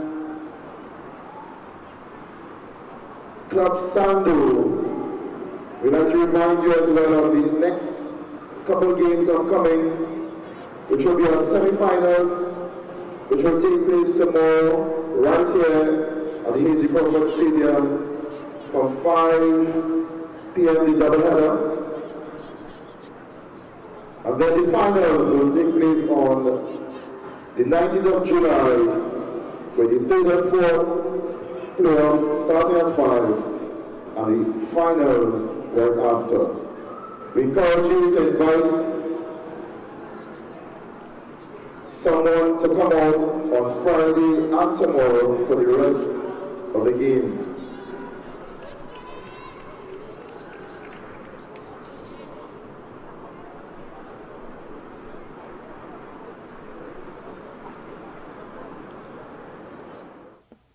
Well, welcome back to the Hazy Crawford Stadium, to the 3Ws Cup, hosted by the Defence Force. And, well, they aren't in action. They won earlier 8-0, by the way. And QPCC lead Club Sando 1-0 here in Group B. And this should be an exciting one for us in the second half, because Club Sando, quality team, but they do trail, so they'll have to fight back. And immediately you could see them with their efforts, as the goal scorer is on the ball here now, Shakima Forrestine, and the assister as well. Here's Bagan. Was joined in commentary here by Joshua Fletcher and Renee Best. My name is Liu Chin, and all members of the Interception podcast. If you are a fan of local football, local banter, good-looking young men, then surely tune in to the Interception podcast on TikTok, Instagram, and YouTube. That one is launched forward. Club Sando really need to get a goal. They want to top the group and build on that 4-0 victory, that impressive 4-0 victory that they had over the Trinidad and Tobago high performance team on Saturday night.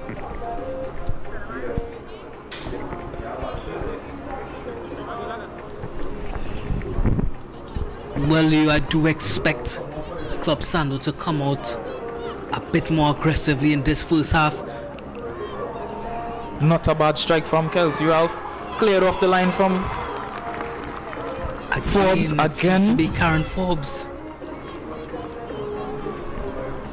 And this is exactly what we were talking about. I think Club Sando need to be a little more assertive, show their dominance, show their individual quality. And that's a shot from distance, and well taken by the goalkeeper.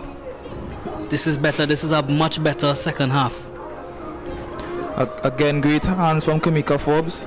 Very confident in the post, demanding her position. QPCC player just went down.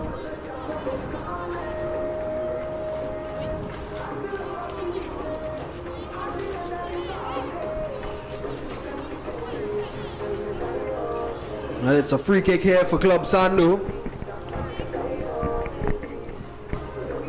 It's whipped in nicely. Ralph is there. But unfortunately, it wasn't Ralph actually.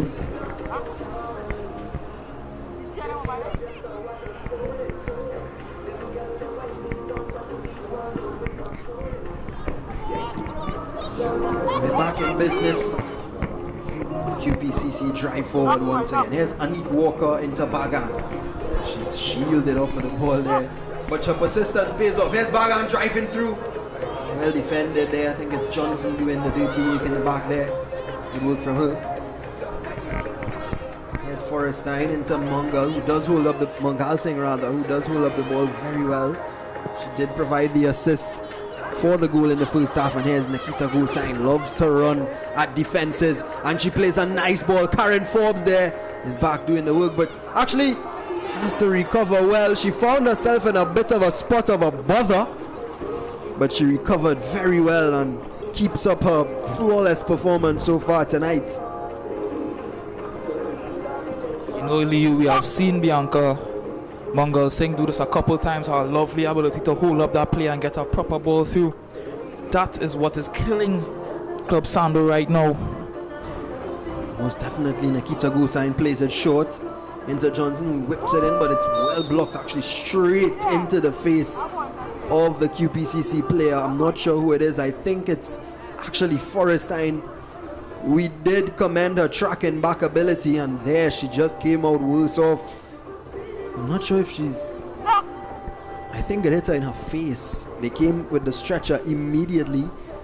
That's a goal scorer for QPCC tonight. They'll be hoping that she's okay to continue because she's been really brilliant, but well, it doesn't look too good there for Shakima Forrestine. Coming in, number 16, Daniel Master. Well, these aren't great signs here, gentlemen. Not much movement there from Forrestine. She's lying down, stationary. We do hope that she's okay, but in the interim, Club Sando did make substitutions. Alexia Ali has left the pitch, and so has the stretcher, which is good news for Shakima Forrestine, and Dernell Maskell has come on, as well as Giovanna Moreno has also come on for Club Sando. And I think it was Natalia Gosain who made way for Moreno. So some fresh legs on the pitch for Club Sando in this second half.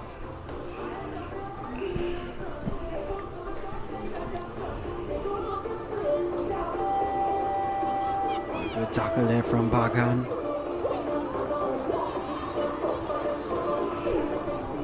It's good to see Shakima Forrestine back up on her feet. I think the medical staff were just taking the necessary precautions.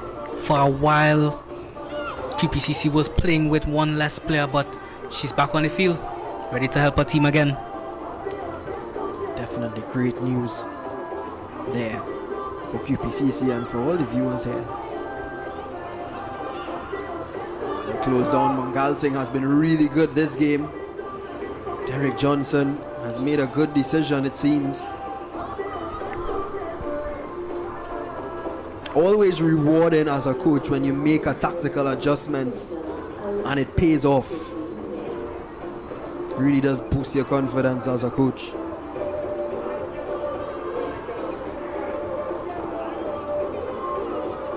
Here's Paul. Fizzes it into the direction of Ralph, but she's unable to get possession. Forbes clears it out and it's blocked by Mike. A missed clearance there by Henry, quite comical.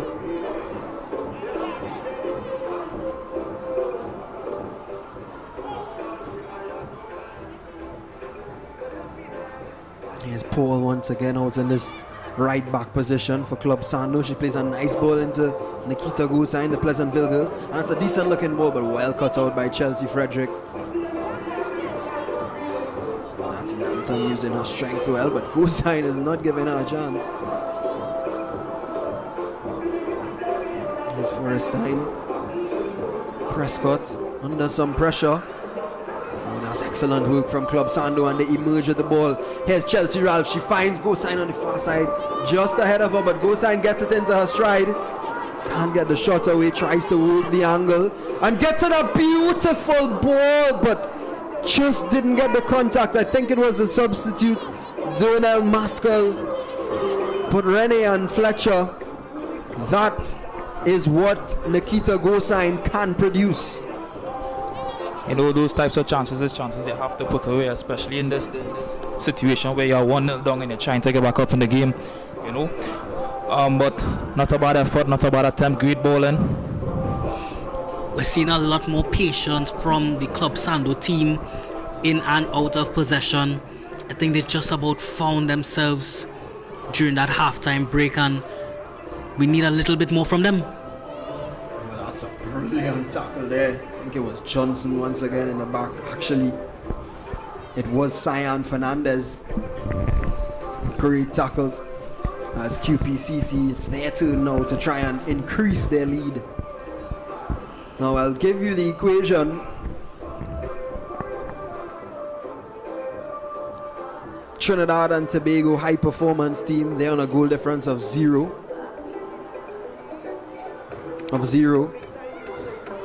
If it stays like this, QPCC will be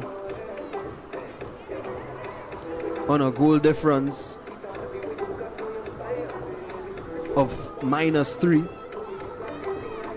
And well, Club Sando will be on a goal difference of 3, so they would lead the pack. Trinidad and Tobago will be second, and QPCC will be third. However, they'll all be tied on 3 points each, as Club Sando try to rectify this deficit that they have.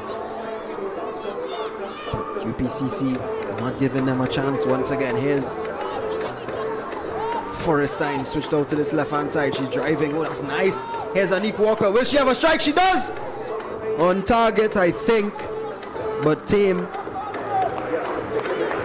But we've seen again Shakima Forrestine. She has some fire in her. Oh, that's a turn. That should be a yellow card. Prescott had the jersey of Maskell, but referee deems it to not be a yellow card. Actually, yeah, she does take out the yellow card. Prescott, I'm not sure if she's heard the whistle yet, but she will be given a yellow card. It's inevitable. Yep, there it is. Can't do that. Anastasia Prescott. You know, that's good officiating, you know. Referee just making sure that the game don't get out of hand. Good decision by the referee. I do think we also have to know that there hasn't been many cards during this tournament. That speaks to the discipline of the players, which we expect to be very high. She has been solid all game, though. That's probably her first sign of a struggle.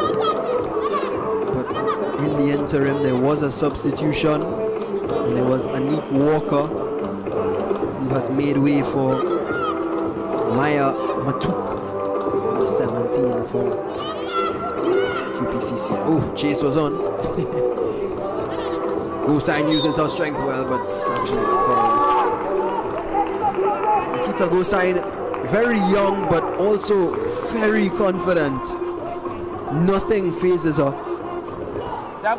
Really is a strong-minded player, and you could see it in the way that she plays her football.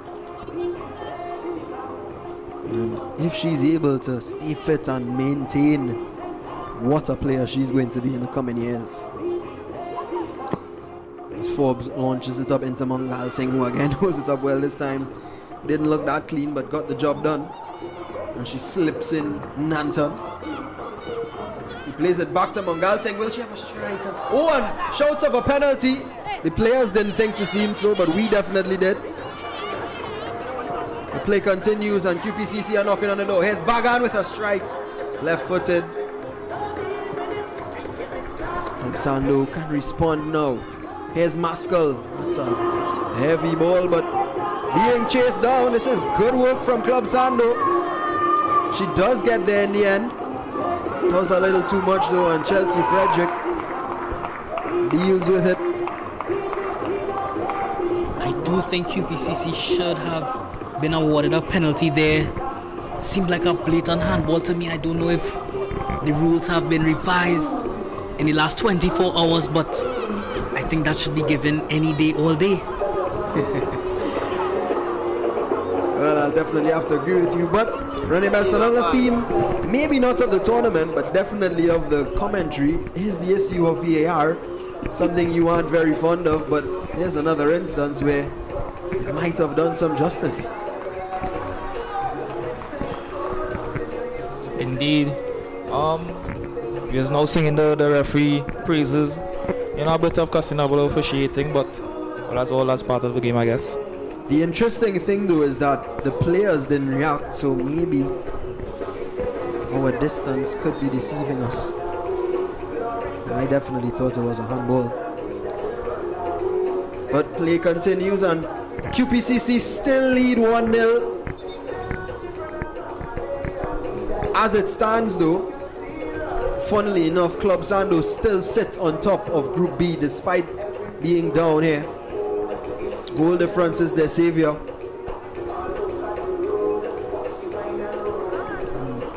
Karen Forbes launches this one, and QPCC need more goals.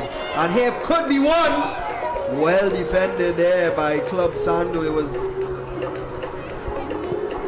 Mongal Singh in the mix. Opportunity there for Forrestine, but she got it all wrong.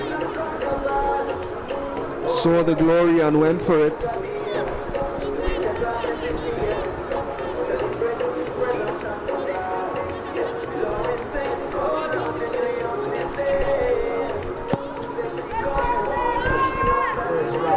Here's Ralph.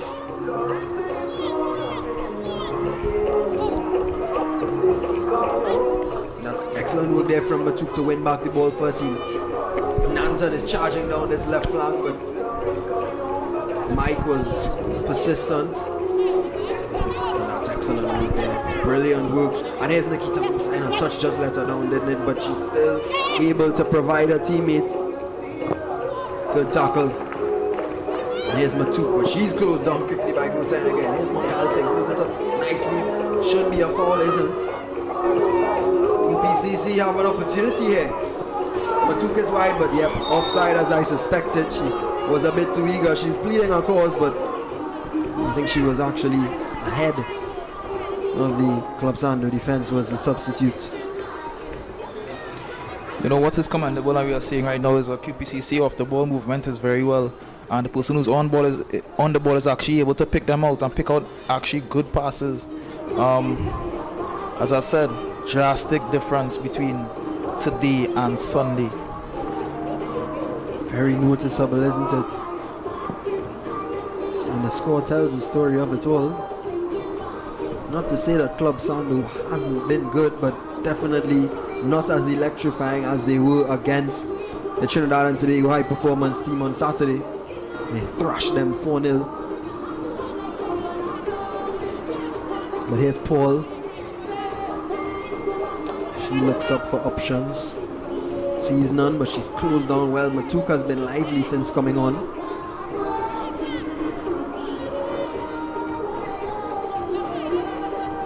Of course, earlier on, Defense Force topped Group A by absolutely demolishing Playfit Football Academy 8-0. A hat-trick from Aliyah Prince. And brilliant performances all around from Chanel Arjun. And a great cameo as well from Asha Paul. Asha James, rather. So Defense Force are well underway, and they are into the semi-finals, topping Group A, with Grenada finishing second in that group. As it stands now, Club Sando remain on top of Group A, Group B rather, on goal difference, while Trinidad and Tobago's high performance team sits second, with QPCC in third. Goal difference separates them as they all sit on 3 points. Mongal Singh couldn't control that one, so if QPCC want a chance, they're going to need a lot more goals. And they'll know that. Here's Mike. Out wide to go sign. She lets it run. Can she keep it in? The answer is no. Sean Gonzalez was there. He raised his flag to the northern range.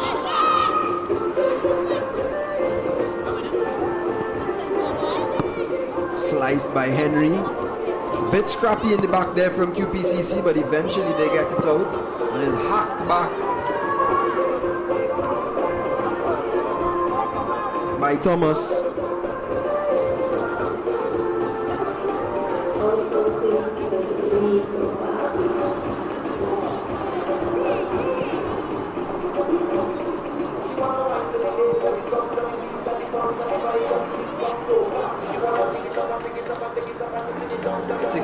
minutes gone. And Club Sando need an equalizer here. Who will it come from? Who will be the bright spark? UPCC are readying a substitution. They're definitely going for it.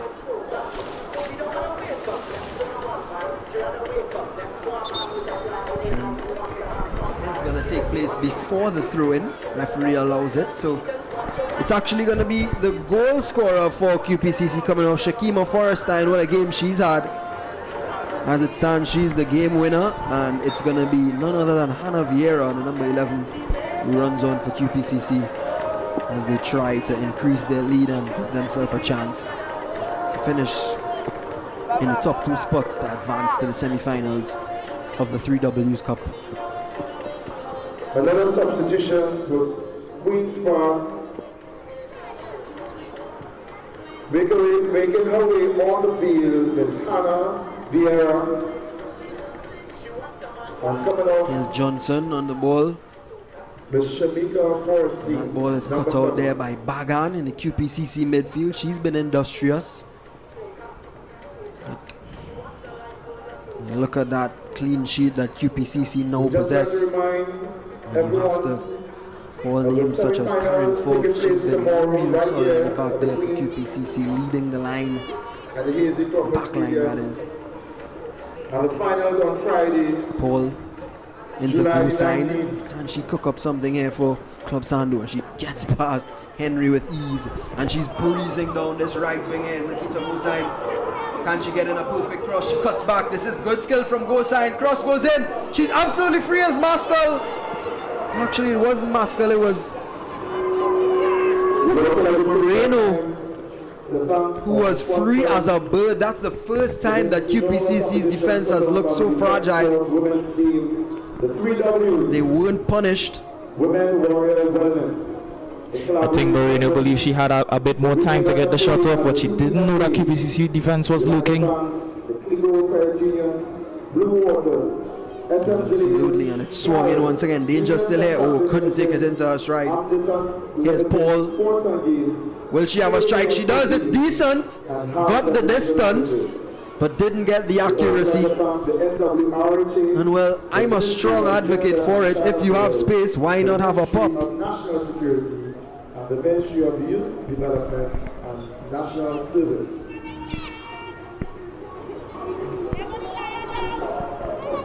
Kamika Forbes hasn't seen much action in this second half, really. There was a scare there a while ago, but she got away with one. Here's Mike, Renee Mike. Slips in, beautiful ball, but control. Forbes again is there dealing with the danger.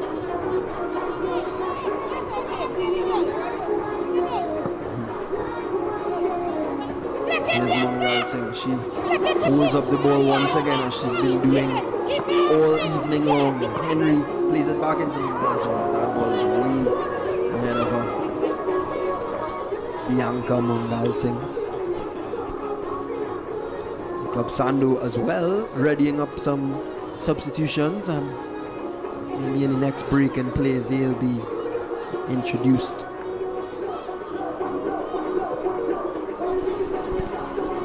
I do think the QPCC players need to do a lot better in getting tighter to players, especially players like Nikita Gosign. She seems to have the pace and the technical ability to unlock this defense. Winning the ball, able to turn players, even driving with the ball at speed and picking out a pass.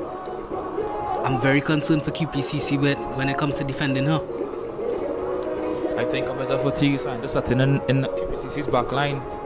Right now, they might not have the legs to keep up with her, because they have been working very hard all game.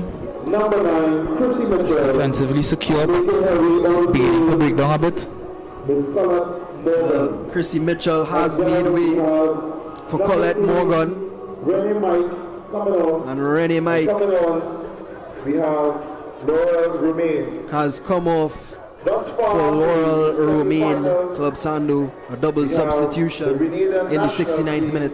And the defense force making up 2 of the semi-finalists. And these substitutions get that goal that Club Sando do. Here's Matuk. She's tackled. Chelsea Ralph hasn't been in the game much tonight. If it remains like this, all teams will be on 3 points. Yeah, it's good work there from Paul. Plays it into goal sign. What can she do here? Let's see. Plays it around the corner, but it's well defended once again by Maya Matuk. Really has impacted the game since coming on. She's been busy on this left-hand side here. And again, there's Mungal Singh as well. Bagan. Go back with Bagan once again. There's Vieira. Nice work. Mungal Singh plays the 1-2. She needs to get into the box, though there aren't many options. Vieira gets through, tries to do something. Great work there from Anastasia Prescott. Can she get in a second tackle? It's nice, but unfortunately for her, her opponent got away, and eventually Shalisha King committing the foul. And they get on with it quickly here, Club Sando. That was a smart move. What a tackle again. And who else would it be? Joshua Fletcher or Karen Forbes.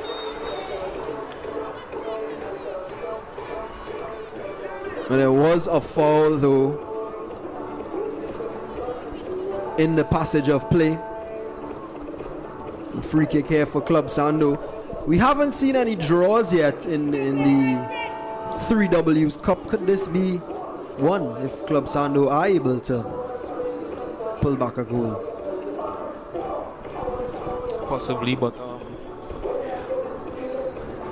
I will say QPCC needs to get a few more goals. They have to have that goal difference in mind. I believe they can do it and make the group stage a little more interesting. I do think Club Sando will do well to be a little bit quicker on the counter-attack. They seem to get into those positions very often, but somehow in the final third it tends to break down. I think if they're a bit more clinical, a bit more composed, they definitely will get that goal that they so need. Well, yet another injury here to one of the Club Sando players. I think it's the substitute Moreno who was receiving attention, but she's back up on her feet, so that's always a good sign. And well, Club Sando will be one player short for this free kick. Whipped in. Ralph is in the mix, misses it. And it's a foul and a free kick for QPCC.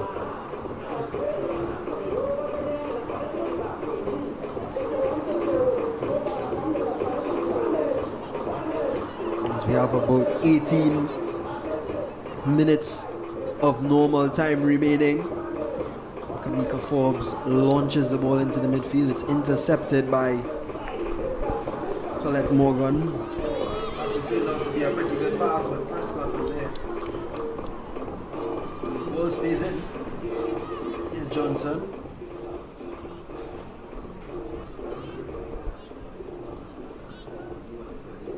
Thomas to Paul. Oh, great skill there from Gosain.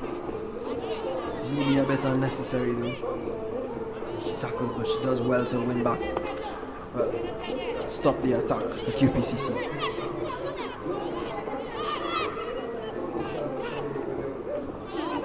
Here's Gosain again. She's proving to be a problem for Nanton.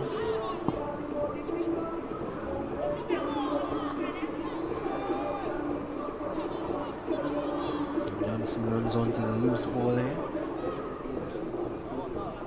Tried to play a 1-2, but it was intercepted by Bagan once again.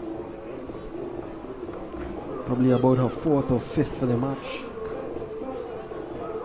It was great to see some of our national male players coming out to watch the ladies play. We were fortunate enough to hear the thoughts of the likes of AC Port of Spain's John Paul Rushford and Defense Forces Isaiah Garcia during the halftime. They all had positive thoughts and words to say about the tournament, as well as their preparations for the upcoming CONCACAF Cup.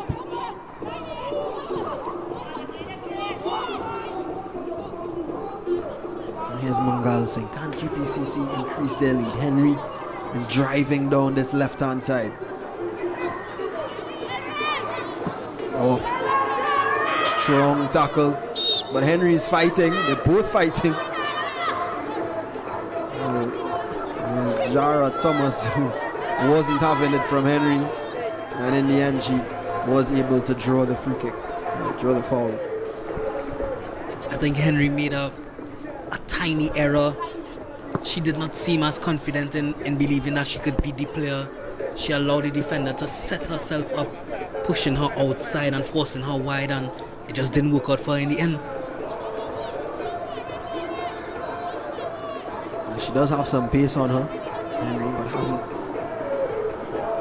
gotten the score. She has another player who has pace on her. It's Nikita Gosine, and she's causing problems here for BCC. Swings it in, but easy, very easy for Karen Forbes. I think more and more I'm going to have to agree with you, Joshua, that if I am to pick a player of the match, it's going to have to be Karen Forbes. Hasn't put a foot wrong all game long. Indeed, Leo, she have shown her experience, her quality, her leadership as well. Very solid in the back, great game. Haven't seen much mistakes. Two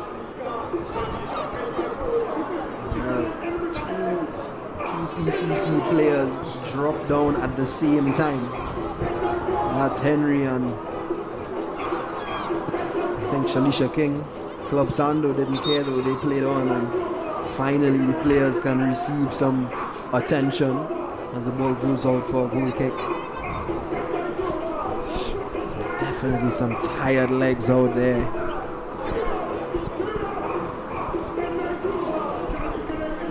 As the physio is out again, Henry is back on her feet, thankfully, but King is still on. Well, a lot of royalty in this 3Ws Cup. We've seen Aaliyah Prince, Shalisha King, and well, Queen's Park Cricket Club. So, a royal family for what we could say is a royal tournament put on by the Defence Force. All streamed here on Joint Services Network. It's Liu Chen here in commentary alongside Joshua Fletcher and Rennie Best from the Interception podcast. It's as simple as searching up the Interception Pod on Instagram, TikTok, and YouTube. If you love football, you love the Interception. And King is back on her feet. She walks across to the touchline. Seems as if she may be substituted. They're readying some players over there, RQPCC, but we await confirmation on that. With 14 or 13 minutes remaining of normal time here in the Hazley Crawford Stadium between QPCC and Club Sando. QPCC lead 1-0 through a Shakima Forrestine goal in the first half, assisted by Bianca Mangal Singh. That's what has them in the driving seat in this one. Our second game of the doubleheader tonight. Earlier on Defence Force, 8-0 victors over Play Fit Football Academy from Point 14. Lovely ball. Go Signers in. It forces her wide though. And Anton is marshalling her. Good ball through. Could be a chance here for Club Sando. Decent strike there from Maskell, but not enough to beat Kamika Forbes in the QPCC post. I think she did well, but she just didn't seem to get her shot off in the way that she intended. I think a bit more pace on it and probably a bit more direction, and it might have beaten the keeper. And it's the second time we've seen Nikita Gosine really get down that right hand side, and the second time we've seen problems caused for the QPCC defense. So she really is the danger woman in this side.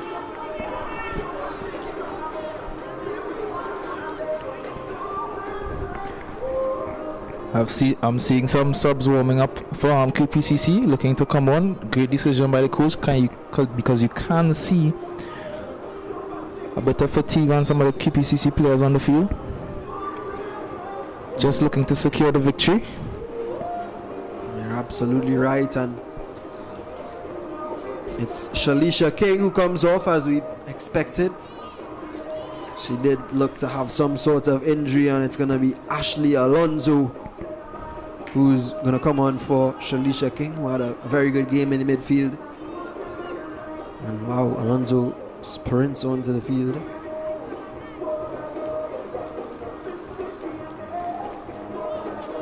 Then of course, Bianca Mangalsing, who had a really good showing today, is off,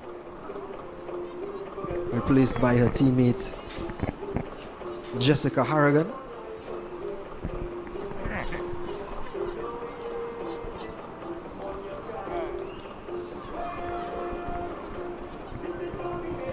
So QPCC do have some fresh legs on the pitch. Club Sando still looking for that goal. Try to build out from the back. Here's Johnson.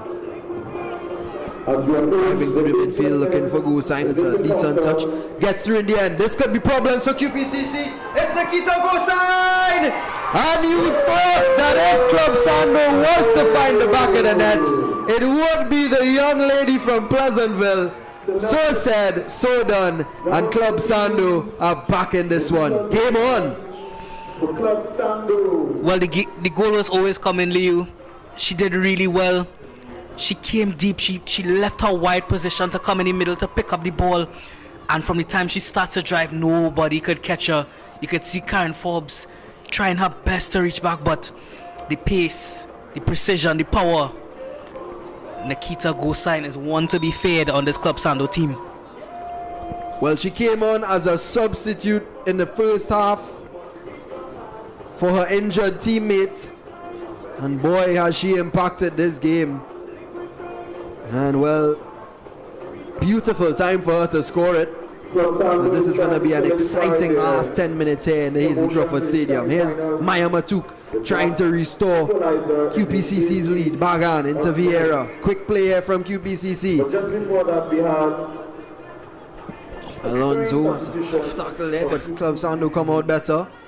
Nice ball. They're all looking for goal sign now. She is the light, the beacon they're looking for. Here's goal sign. She whips it in nicely. Chelsea Ralph! Oh, what a save! Kamika Forbes comes out big, and she keeps QPCC in the game, and it stays 1-0. Well, if you were deciding to go to Movie Town to watch a movie, you better make a U-turn, because all the action is here in the Hazy Crawford Stadium. It's a corner for Club Sando. She had time, she had space. I just don't know what was going through her head in that moment. Ball whipped in. Easily cleared away by QPCC. Harrigan launches it up even further, but back in Club Sando territory. Well, I'll tell you what, QPCC better be on their heels, because Club Sando are coming for you. And here's the danger woman, Nikita Gosign. Dinks it, lovely ball over the top, Gosign. Here's Paul, can she find a cross? She does. Free space on top, gets the connection, but it's blocked. But danger still there. Club Sando have their tails up. Strike comes in, but I think I knew from the position that I saw her in there that was never going to trouble Kamika Forbes. That strike there coming in from Laurel Romaine. But what a passage of play that was. Indeed, this turnaround, we could have all seen this coming. I said earlier on, the backline is looking a bit tired, and Gosign will take advantage of that, and she has. Well, all of a sudden, QPCC look nervous. They give it away once again. Ralph. Big chance for Chelsea Ralph there. You would have backed her to score it. But Kamika Forbes was absolutely brilliant in the one-on-one situation. Lovely skill there. Here's Ralph. Can she make amends? She has a strike, but that one definitely wasn't troubling Kamika Forbes. But Chelsea Ralph is looking hungry. She has been pretty quiet all game, but players of her quality, it just takes 1 or 2 chances for them to get in it. Gosign trying a bit of trickery, but Villarreal was having none of it. That one is cleared up. Gosign, lovely touch, excellent. And she loves to drive at players. Holds on to possession here, Gosign. She feels that if her team is to win, she has to be the bright spark. Forbes.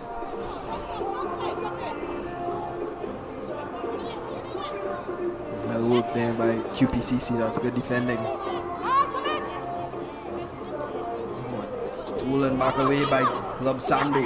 This is great work from the girls in orange. They really have picked up the pace in the past 5 minutes as that ball was played through the gap. Oh!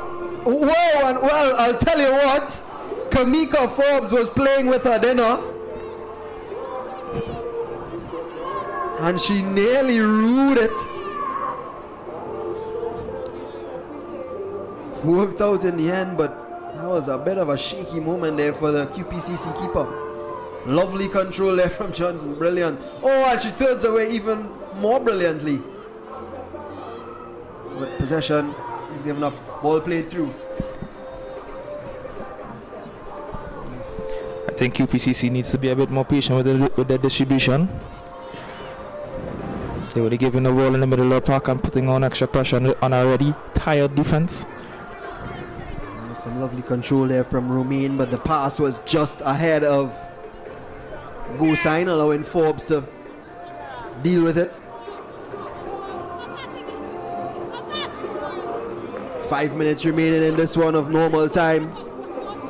Club Sando equalizing.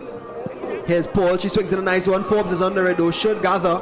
Doesn't! Problems here for QPCC, but Bagan is back to clear it away for her team. Here's Johnson. Can they score a second? Johnson has a strike. Blocked again by Karen Forbes, but danger still there. Paul is running onto the loose ball. She swings it back inside. Bagan is there again. Space on top of the box! Well, that one sails just right, Club Sando. You feel a goal is coming, don't you? This is definitely better from Club Sando in the second half. Taking a bit more control on the game. Getting quality players out there, getting the ball to their feet, being more direct in play. I think Club Sando might just get another goal in this game. Well, having trailed for almost the entire game, funny enough, if they don't come out winners of this, they may be disappointed, Club Sando. They've had a lot of chances in the last 10 minutes. Here's Paul. Lovely play there from Morgan, and she still has the ball. Can she create that winning chance for Club Sando? Oh, and I tell you what, I think she should have slipped in her teammate and decided to go for glory.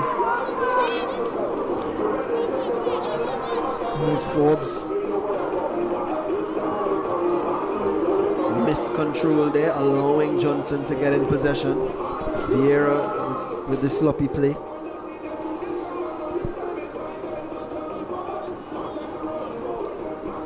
Here's Morgan.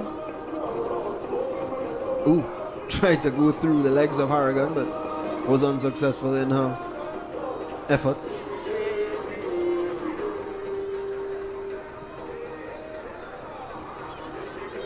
Vieira into Harrigan. Ball played down the wing. Club Sando knocking on the door. The hinges are breaking. The screws are loosening on that QPCC door. And Club Sando goals in the 22nd minute. Matuk. Number 7 for QPCC. Lovely skill from her, the substitute. Can she be the hero for QPCC? She dinks a ball through to Vieira, who is unable to get to the end on the end of it. Morgan once again doing neat work.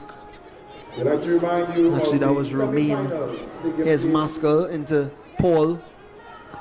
Back to Maskell again. Paul played up. This could be problems, but again, it's good defending from Karen Forbes. Gosign is pursuing, but disappointed that her team wasn't pressing with her.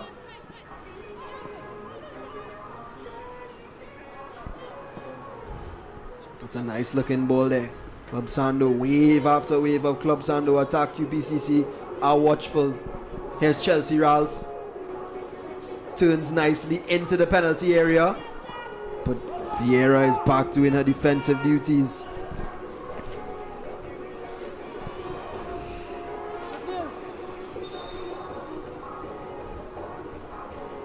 And there's another injury, looks like cramp again. I think it's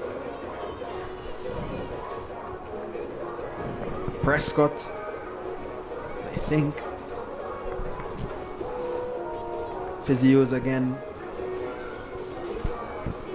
called into action. Now, I know this one isn't done yet.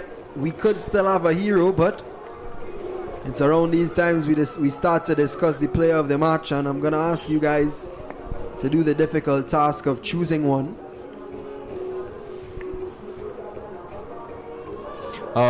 I believe oftentimes defenders are looked over for player of the match.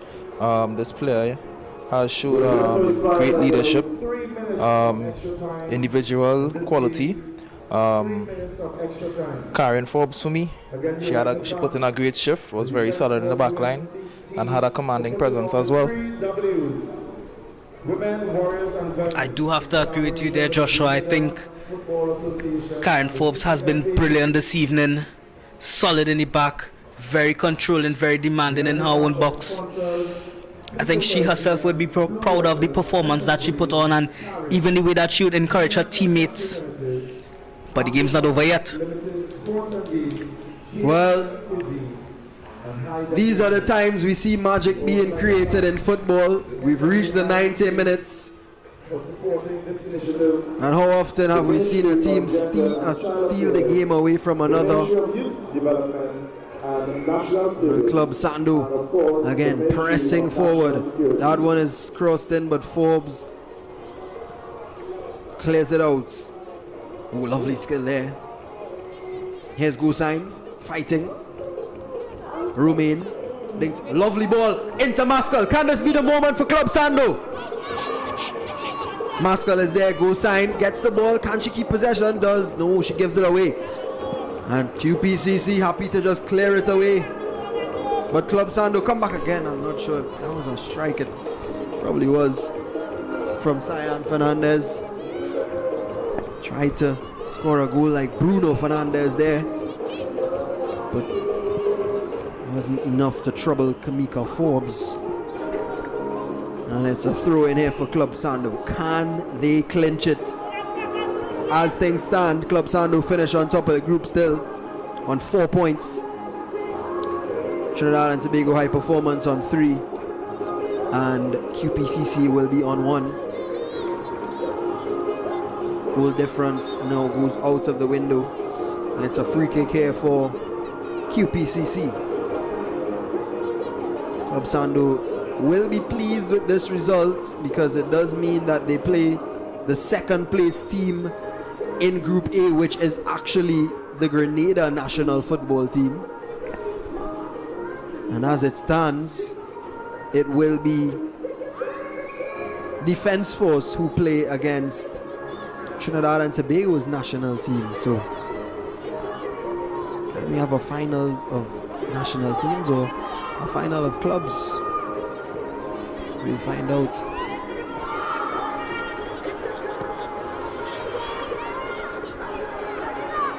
Ball played forward, it's decent, but it's actually not that decent, is it?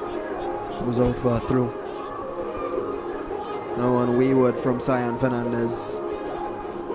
Has been solid today as well. Both defenses, it must be said, have been strong. There's Bagan.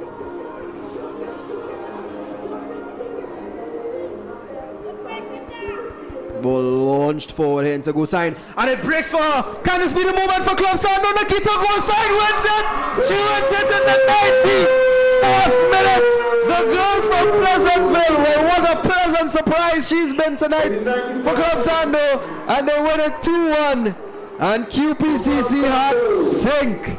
Number 13, the substitute, Nikita Gosign. Well, after another vicious onslaught of attacks, Liu, no one else other than Nikita Gosine could possibly win it for Club Sando. What a timing of a run, what a finish. Very clinical, very, very, very precise to put it in the bottom right-hand corner. Well, you might think that she is a 27-year-old player who's played football all over the world, Champions League and a lot, but she's actually a Form 3 secondary school student, and she has just won the game for Club Sando in the dying embers. Nikita Gosine, well, what a performance that was. And we spoke about it, Joshua and Rennie. We said these are the times when magic moments are created. Well, Nikita Gosine is definitely a magician. Indeed, I guess we can all see that goal was coming. I think KPCC defense just fell asleep for a moment and they paid a price, and that price was the game. I do think that we might have to change our player of the match. Indeed. At this point in time, there's no debate. Nikita Gosine, after that performance, has made herself and cemented herself as the player of the match in this game. Well, most definitely Nikita and her teammates raise her into the, well, they can't, but they try to lift her up into the Hazley Crawford sky. And well, the final whistle wasn't a whistle blow, but the ball rolling at the back of the net off of a Nikita Gosine shot. And it ends here. Club Sando 2, UPCC 1. A masterclass from Nikita Gosine. And that's all we have for you. We will have a wrap up with Joshua Fletcher and Rennie Best of the games for today. So stay tuned. Thank you for viewing with us here on Joint Services Network. I've been Liu Chin. I throw over to Rennie and Fletcher in a few.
It was a misunderstanding, so you got to give for granted.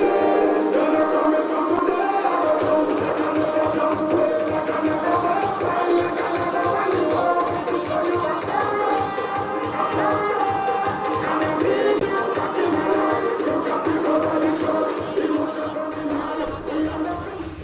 And we are back at the Hasey Crawford Stadium after an exciting double-header. We just finished the Club Sando and QPCC game, and what a game it was. Nikita Gosan winning the game in the die-ins, even after coming off the bench, bringing her team back with a goal, and even winning the game for her team. Joshua, your thoughts on the match? It was a great match. I can say for majority it was a bit balanced. QPCC got the first goal via Forrestine. I just think coming on to the latter stages of the game, QPCC defense was a bit tired, and you could have seen they was moving a bit slow to get back on the ball. And Club Sando took advantage of that. Simple words. I think we sang her praises during the commentary, but Nikita Gosan, what a player at such a young age, only a Form 3 student, is so important. And we're seeing the importance of this tournament, bringing lighter women in sport and women in football.